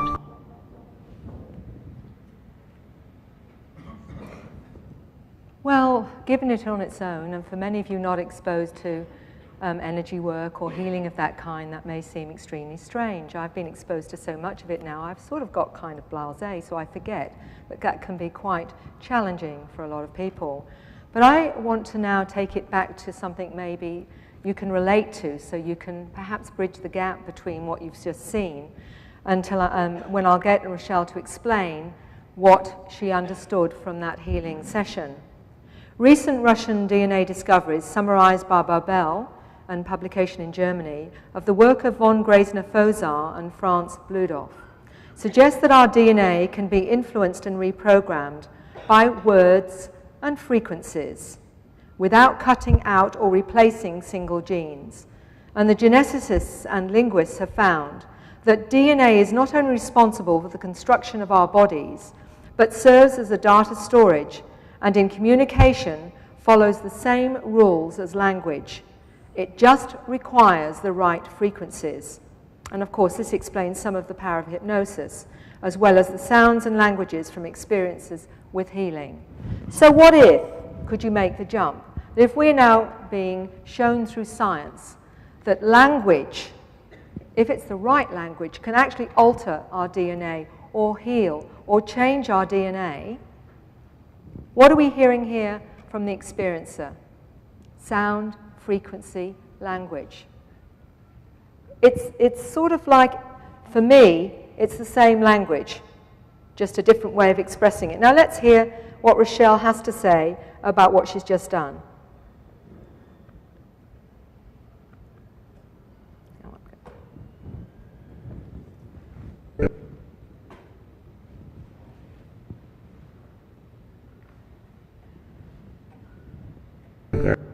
Oh, sorry. Very relaxed, very at ease. Like a lot of things been taken off my shoulders. The beings that were working with me were wanting to demonstrate how the different areas in the body actually interact. So when I was placing my hands across and pointing out different sections of the body, this was for the audience as well as for you. It was just showing how each part of the body is not independent of any other area. They all work together, and it's important that we recognise this, see the body as a whole.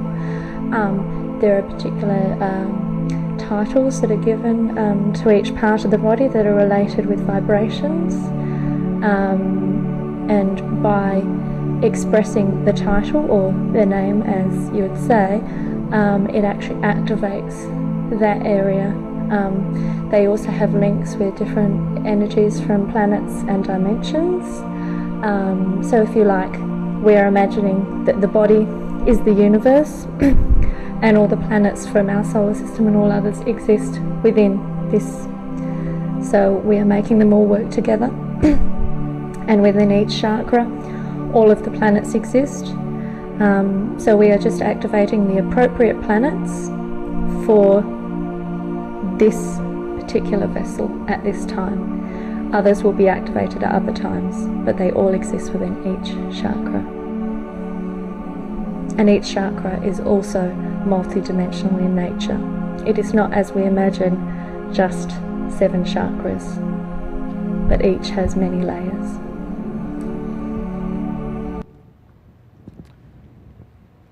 So we're multidimensional. And when we hear it like that, it actually does make a lot of sense, at least to me. We've got to understand that we are multidimensional in nature. And interestingly, what both Fozar and Bludhoff are saying is this: the vibrational nature of DNA is like a holographic computer. Information can be transmitted by vibration and frequency they call wave genetics. And they've also found DNA can cause disturbing patterns in a vacuum, producing magnetized wormholes. These are tunnel connections between entirely different areas of the universe through which information is transmitted through time and space. The DNA attracts this information and passes it on to our consciousness. Hypercommunication, and that in a state of relaxation. So when we start seeing ourselves as multidimensional beings, a lot of this information actually starts to make sense. And this is what I would like to demonstrate. But okay, so what's going on with other triggers of consciousness that we are getting on this planet now as a part of waking us up to who and what we are? Crop circles. Barbara Lamb will be talking very eloquently, I know, on this in her wonderful research and knowledge. So all I will say is that this is how I am seeing the communication happening on a number of levels of our multidimensional nature. Again, Freddie Silver's saying, could it be by implication that crop circles are a universal language, which of course I believe they are. Now, as we get to the final part of my presentation, I'm talking about certain levels of education and changes that are being orchestrated by these advanced intelligences. My understanding so far, limited as it is suggesting this. It's suggesting that our DNA is certainly being altered and changed through our interaction with these intelligences. That is the reason for the medical procedures, the collecting of certain specimens, such as over a sperm. All of that is part of the body being upgraded and other and our connection to these species. My information is that some of us are hybrids, certainly, of maybe one or two other intelligences, which may be a little bit unnerving for some of you, and it certainly is to my clients when they discover it. For example, a mix of human, grey, and manta being, for example. So what we're seeing is a genetic mix for certain purposes, for certain programs of, for this planet. And certain, if you like, people have got certain roles who will need certain abilities. And this is which ties into the ADD, the ADHD, the autistic, I suspect, and also Asperger's, because all of them have had encounters with those so-called conditions. What if, as Neil Gold, some of you may know from Hong Kong, has written his story, Close Encounters of the ADHD Kind. What is interesting about the ADHD child is their lack of concentration, not easy to socialize or whatever. What if, and this is just a what if, we've got new programs on this planet where it's harder to program them, which allows them then to experience a greater reality. What if these children are so configured that they actually are used to having information at a speed that we can't even conceive? And so our way of teaching them is so boring they just want to go somewhere else, la la. What if the autistic child has certain abilities we've not yet ascertained in terms of their multidimensional abilities, their intuitive abilities? Parents struggle so much to relate and communicate. What if that is because they are accessing other realms that we are not? But the amazing thing is that most parents will tell you the one thing that these children actually relate to is unconditional love. What if we're being taught what's important here with these children at the end of the day is the one thing we can reach them is what we've got to learn? What if with the Asperger's, I mention that because a gentleman came to me, he said, I'm Asperger's, they say we can't socialize with people. He said, it's absolute rubbish. So I said, what do you mean? He said, between ourselves, we have no trouble communicating. We have no trouble socializing. But he says, you know, with other humans, he said, you put up all these masks. You lie to each other all the time. You're never honest. I can't be bothered with that. Other aspects can't be bothered with that. We know you're lying. We can sense it. So we don't bother. So what if some of these new programs are moving us away from a limited third-dimensional reality and programming so we can more able access that multidimensional nature that we all have the ability to access. I don't know. It's just what ifs, because all of those conditions are now rising at an incredible rate. And I'm not sure it's all due to vaccinations, or it may be, but not maybe completely, I don't know.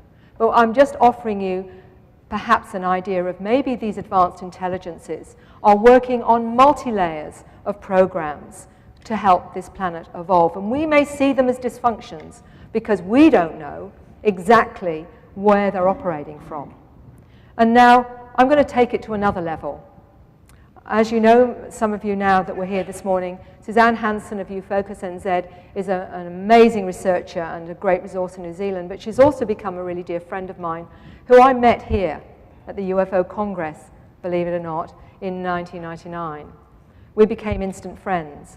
But Suzanne, for many years, was very careful to keep her conscious memories rather than have any regression because of the consensus generally that anything in hypnosis was, in fact, less valid, even though Dr. John Mack, who all of you know, sadly gone now to the other realms, where I'm sure he's very happy exploring those other realms. But what he did say, which profoundly affected me as someone who works in hypnosis so much, he believed that hypnosis and the information we got from our subconscious mind was far more valid than conscious memory. And the reason for that is we actually speak our truth from our subconscious, whereas our conscious mind actually edits out what is not comfortable. And yet our subconscious, he says, does not edit that out. Therefore, what we're hearing is the complete picture. So it's really turning things on its head, and I subscribe to that. But with Suzanne, what we found was that at some point she was guided to, and came to me and said, now Mary, it's time for me to find out more. And these two instances that she's going to describe now were not ones that she had consciously chosen to explore. She didn't even know about them. We had gone through some of the experiences she did want to explore, but these were open mandate. In other words, we trusted that whatever she was going to explore was going to be important or valid in terms of her own journey with this. And it's taking us to a completely different perspective.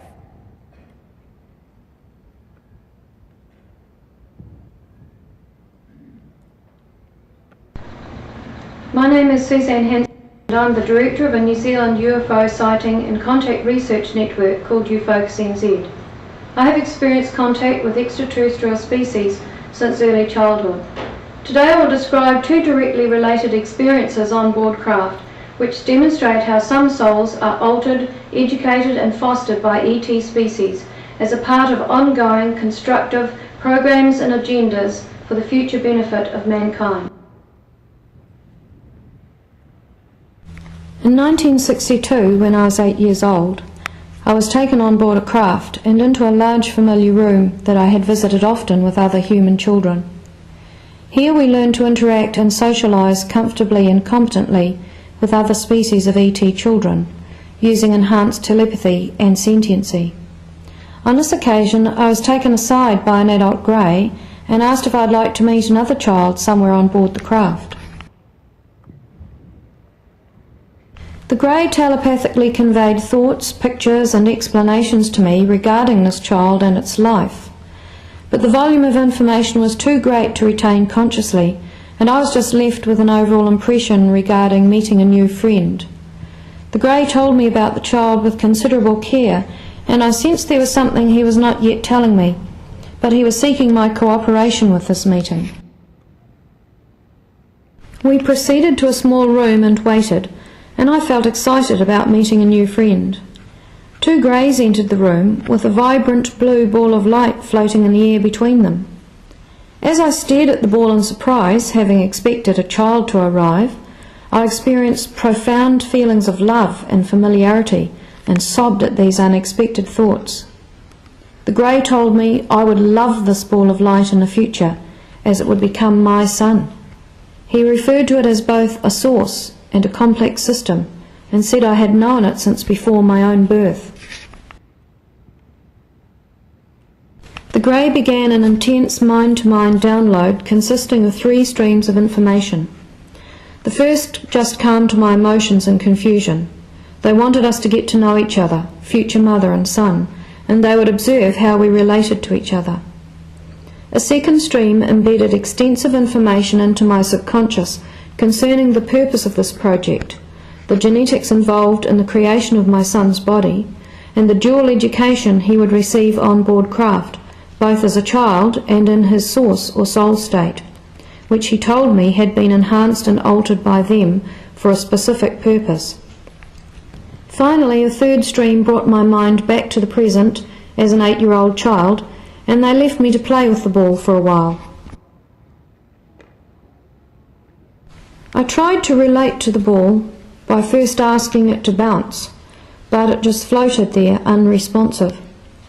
I felt disappointed and sat down on the floor. Suddenly, I felt as if I was being watched and became aware the ball was thinking at me. It descended down onto my shoulder, and we were soon racing around the room, communicating happily.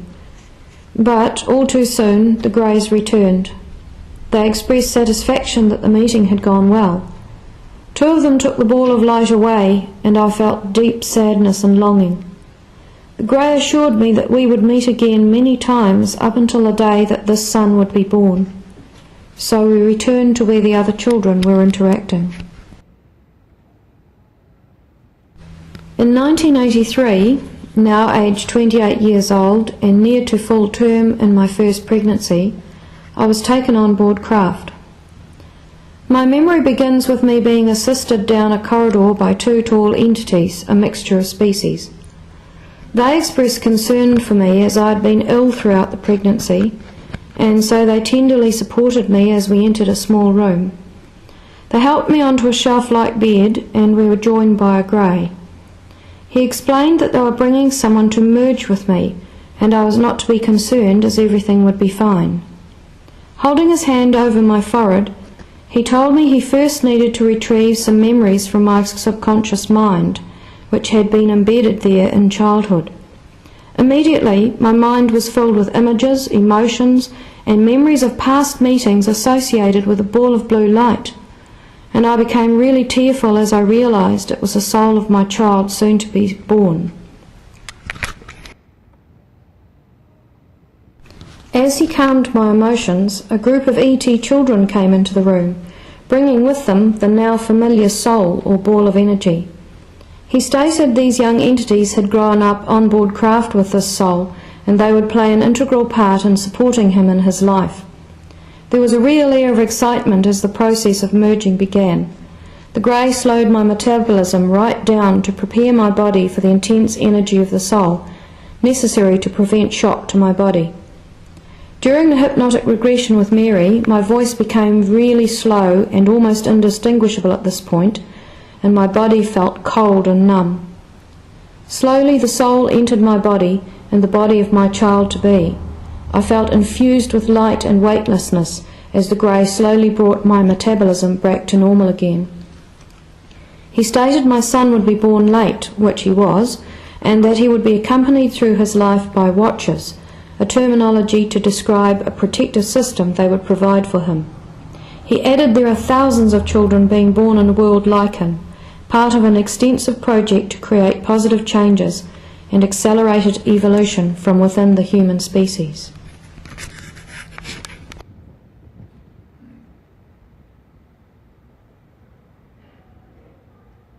These 2 experiences illustrate the complexity of the soul state and reveal extraterrestrial involvement with souls incarnating on this planet for specific purposes. It challenges us to reassess our current understanding of the soul's existence before incarnation, and the idea that the soul evolves not just through repeated cycles and lifetimes of personal experiences, but can also be enhanced, altered, and educated by external forces or species.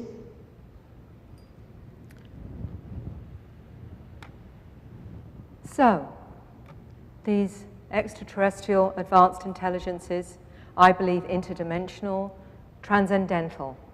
Is there a separation, or is it in fact levels of awareness and consciousness all working together from source. Just as Dolores Cannon was talking about, and also talking about how these new children coming in, if the mother isn't of the right frequency, then she ends up with a miscarriage, which she mentioned the other day.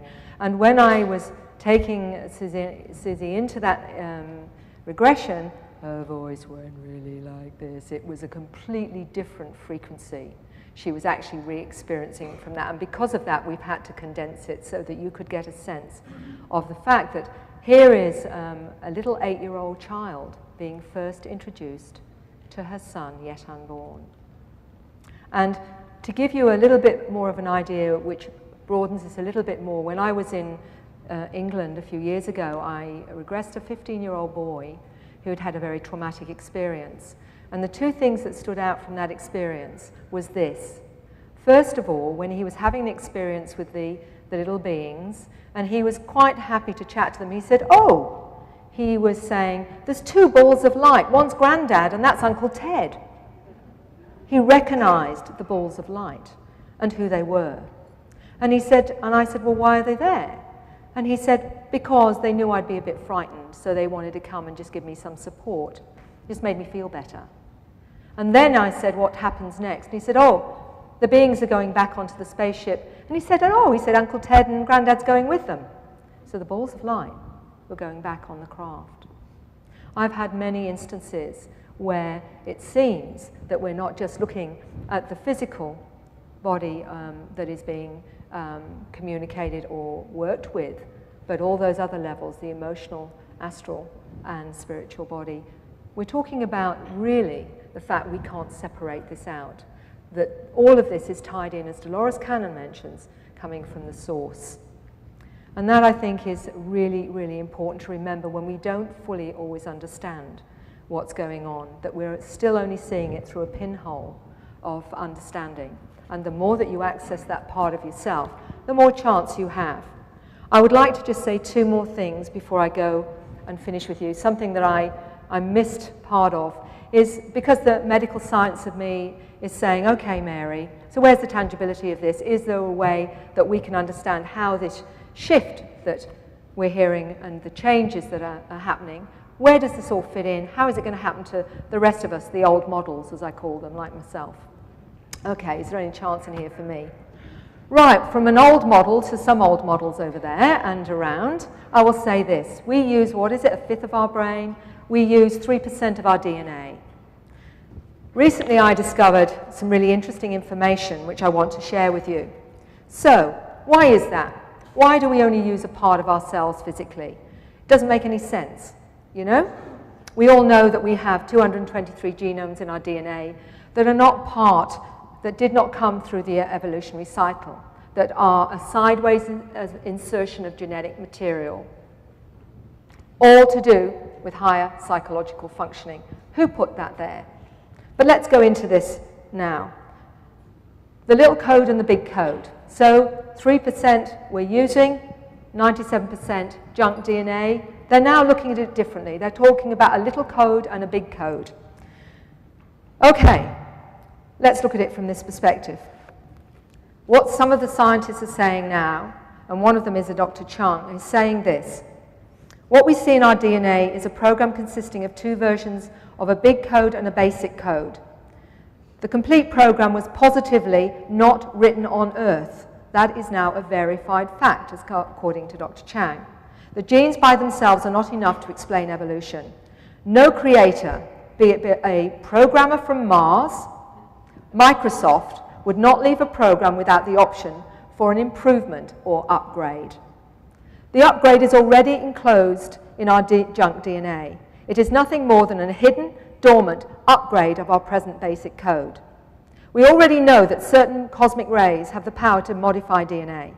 So it's plausible the extraterrestrial programmers may just use one flash of the right energy from somewhere in the universe to instruct the basic code to remove its blocks and fuse itself with the big code. That would change us forever. Some of us within months, no more cancers, diseases, short life, and catapult us intellectually. The comparison would be the difference between Neanderthals and Cro-Magnons to Homo sapiens sapiens. This complete program is elegant, self-organizing, auto-correcting software for a highly advanced biological computer. The difference between a short, diseased life and potential for a super intelligent, super being with a long and healthy life. So, okay, wow. So there's possibilities there, isn't there?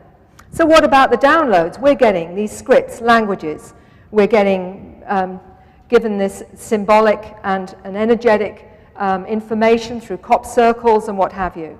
And they're saying a flash of the right energy. So the triggers, we're already getting them.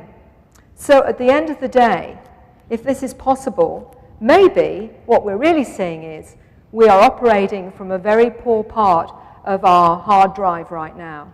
When our hard drive gets switched on, we are now capable of taking new software. What if what these downloads are that we can't understand, which in fact Rochelle was saying, one script contains enough information for a room full of encyclopedias. What if we are already being given the software for the new hard drive, which is waiting for us all? And if that is the case, the star children, the third wave, the sleepers, as Tracy would say, they are the bringers of the new, the bringers of light, to guide the awakening of terrestrial consciousness. And this is what we're all becoming, perhaps. Thank you for your time, love and energy.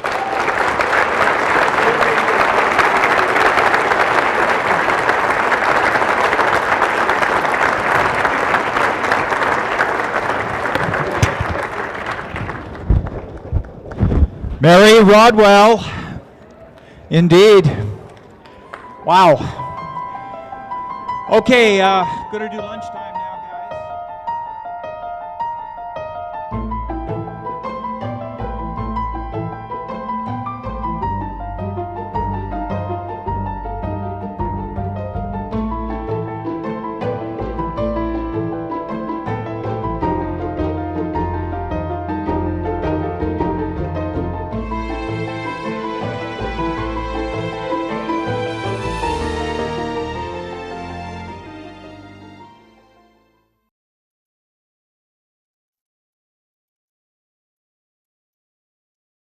Goes well. And by the way, whoever wants to think of me as Mary Roswell, you're more than welcome. Or the alien lady is another one. Gosh, that's cute. It's okay for me. Look, today I'm sort of taking up a notch. And I think it's time, and I think you're ready, to hear a little bit more of what I've discovered in 15 years with 1,600 cases. For me, it's been an incredible journey, just for me personally, to take me out of my nurse, midwife, counselor role and actually show me a greater reality that I have continually had to move with. The reality where I talk of it a bit like I'm standing on an ice floe, which at the moment is my reality. And every time I get new information, this ice floe melts and I have to jump to another ice floe, which starts again. And I know that those of you who have experiences, that's exactly a similar kind of process. So you're taking me with you, whether you like it or not, because I have to go if I'm to understand a little bit more of joining the dots to what this is all about and who we are, why we're here, and what are these intelligences ultimately wanting from us, or what are they saying to us, or what are we learning from them, what are they learning from us, what does it all mean? And so I'm going to try and touch on a little bit of all of that today. I want to provide you with an ice floe. I'm promising you it's going to melt because you're going to find out more after this. But what it will do is give you a baseline to stand from so that you can explore even more. So it's my ice floe, if you like. And I want you to understand, for me, the way to really get a sense of this is through the very people that have the experience. Because to me, what do you do? If someone's had a baby, you want to know about what's it like. You don't ask the nurse, you don't ask the doctor, you ask the person who's having the baby. So for me, I'm asking the person who's having the baby. And I'm asking them, what does it feel like? What are you learning? How do you understand this? What does it mean to you? So I'm going to start with something I call the star kids. Now, that's a very, very generic term. Some may call them indigos, crystal children, children of light, golden children. A lot of metaphysical groups are recognizing these children. Star kids, but also Dolores Cannon and Susie Hansen also talked about the third wave. There seems to be, to me, just, we're looking at this at a very narrow perspective 9 times out of 10, don't we? It's the abductee and the very classic abduction experience. I have to tell you, out of all my clients, that particular focus, which seems to grab our attention because we really do get off on fear a lot, don't we? That it grabs our attention, that there's only a small percentage of my clients that actually are in that place. And they're the ones that I was drawn to because my work as a counselor is about healing and honoring someone's experience and helping them understand what's going on. So I'm going to start with what I call the star kids. And to be honest, I think probably everyone in this room is related to this, to be true. Drawings that seem to come to me through these experiences, and I find I have this urge to draw, and I sit down and my hand seems to just take over, and when I try to have conscious input into what I'm doing, it doesn't seem to work. My hand stops, so I usually need to be sidetracked by watching TV or talking to someone or being on the phone, and these geometric designs come through. I did a series of about 8 black and white ones, which after I completed them, I was told during a dream to put them onto transparency paper and that they'd fit together. And I thought, okay, well, I'll go and do that. And I actually met Mary Rodwell, which was a lifesaver, and went to a support group meeting with some other experiences, and they all sat down and put them together in a way that I hadn't tried before. I'll be showing you these and show you how they fit together. I will now walk you through the drawings and explain to you some of the symbology and some of the... I just wanted you to see a little bit of how Tracy Taylor, a young lady that I've been in contact with and who I've worked with for the last 10 years or so, taking it to what I call another level of experience where things change for them in some really rather extraordinary ways. And I'm going to go into some of that during my presentation and how it fits in to what I call the big picture in terms of why we're interacting with these advanced intelligences. This is something Tracy said. There's a race of beings upon the planet increasing in number, although visually and physically indistinguishable. To most humans, they are the bringers of the new, the bringers of light. They're here to guide the awakening of terrestrial consciousness. And this is what I'm talking about. These new children coming in, and you're all part of that.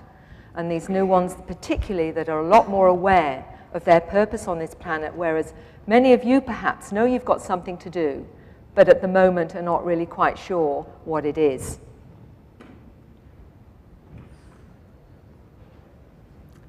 The DNA of the new human has tenfold the amount of information, Tracy says. Telepathy, manipulation of time and space, non-verbal communication are all conscious abilities and are natural.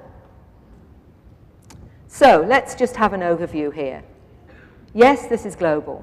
Everywhere in the world, the more and more stories I'm hearing that these children are literally everywhere, all race and creed.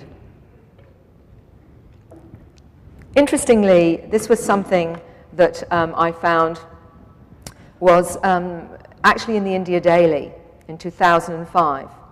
In the region of Aksai Chin in the Himalayas, people are reporting strange behaviors in their children who are using sign language, which is unknown to their families.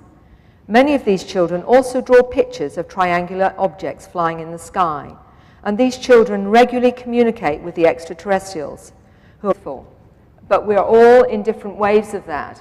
And as Dolores talked about, and as Susie Hansen also talks about, is there are waves of us opening up to this greater reality. Star Kids, third wave, doesn't really matter, does it? What it means to me is that we're all waking up on different levels to a greater reality. So let's start. And I'm using a quote here because I think it's very relevant. Sit down before fact like a little child and be prepared to give up every preconceived notion. Follow humbly wherever and whatever abyss nature leads, or you shall learn nothing. And that's been very, very relevant to me as a person. So I'm going to let you hear a story.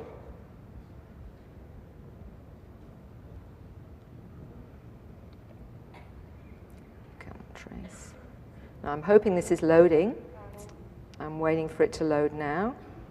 And I'm keeping my fingers crossed that it will. It's not at the moment. Come on, come on. This is great technology, isn't it? And I am absolutely useless at it, but I'm waiting for this little hand to come up, and it's decided not to. Oh, thank you.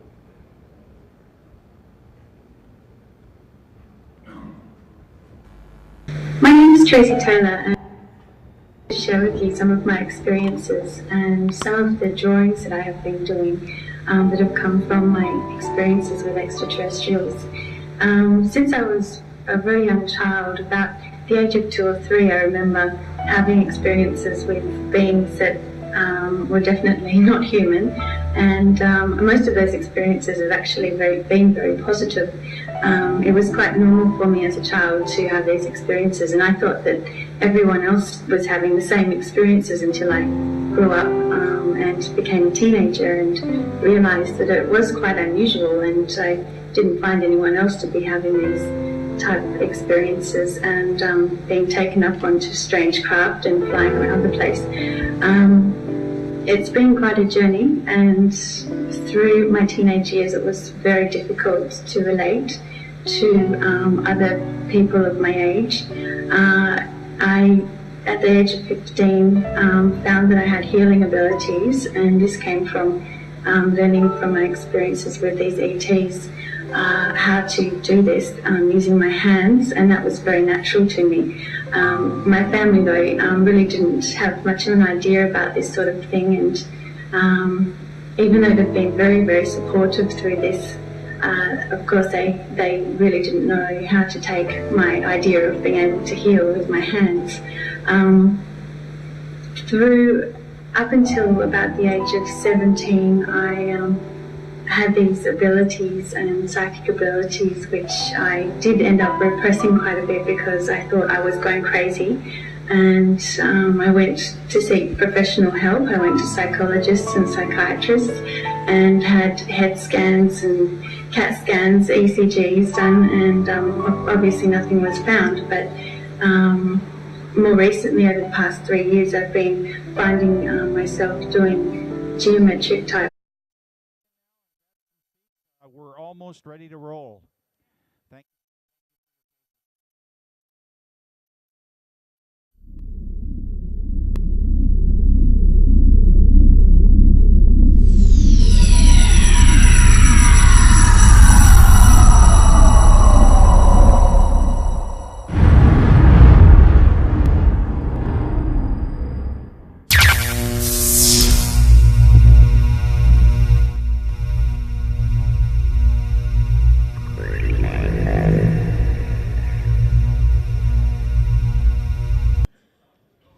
Good day. Welcome back, everyone. Okay, now we're kind of into our experiencer part of the program now. Let's just think about this whole thing for a second, okay? You're minding your own business, you're living your life, and all of a sudden some little gray dude is tapping you on the shoulder at night and messing with you. How in the heck do you deal with this? Okay? How do you deal with this? The fact is that there are many, many people out there that aren't able to deal with this because you just can't go to anybody else. Okay? You just can't go to your next door neighbor. You can't go to your family doctor. You can't go to your minister. Oh, they'll give you some help, of course. Here's some pills. Stay away from the demons. It's not really any help. So there are a group of people, special people in this world that know what's going on and that take the time to give of themselves to help people through this reality. And one of the most special ones of all of them is going to talk to us now from her heart. And oh yes, please welcome Mary Rodwell.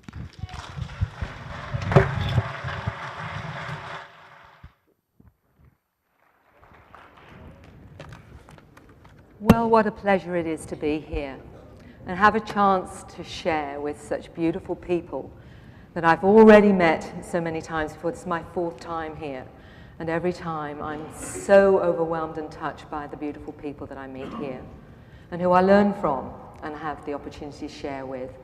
Most of all, it's a great gift for me to meet Bob again and his beautiful family, who so kindly invite me to come and share this special time with you. So I want to honor you for coming and honor them for putting this a wonderful event on, because it touches so many lives. Me, I'm so lucky, you know. I'm able through my work to meet what I call the most aware people on the planet. How amazing is that? I really chose well this time. We're only visible to the children and communicate via telepathy. Mexico. Again, Mexican children also manifest similar behavior when many in the area reported long-time UFO sightings. The young children are very extra agile and very talented. They continually use strange sign language among themselves. However, it's said they cannot teach this language to adults. The locals in the area say UFOs have been visiting the area for thousands of years. And there's 1,000 children already identified that can see with various parts of their bodies. And I actually saw a video of a young woman in about 16 or 17, blindfolded. They put a newspaper under her feet, under her shoes, and she proceeded to read the headlines of the newspaper. Also, China. China has a program for investigating children with similar abilities, which is taken very seriously by the Chinese government in Beijing. The book China's Super Psychics by Paul Dong and Thomas Raphael describes children with exceptional human functioning who display similar patterns to the indigo or star children. They're very psychic and intuitive. For example, have abilities to open a flower with thought alone. They display telekinetic abilities as well as other fascinating multidimensional skills, such as sensing others' thoughts. And with telekinetic abilities, they're actually being able to move one object from one place to another with their mind. What is interesting is that the government has basically also observed these children changing human DNA in a Petri dish, and this has been before cameras and scientific equipment to record this supposedly impossible feat. Okay, so is this all part of the same phenomena? Well, from my research, it certainly suggests this. What I'm finding is that many of these children, particularly those that are able to vocalize to their parents without being shut down, and that's an important one. Children with memories of being on board spacecraft and being educated, like the little boy who I'll mention to you that said to his mum, "I don't mind going through the walls, and they teach me more on the ships than I learn at school." They have past life memories, including ones where they're not human.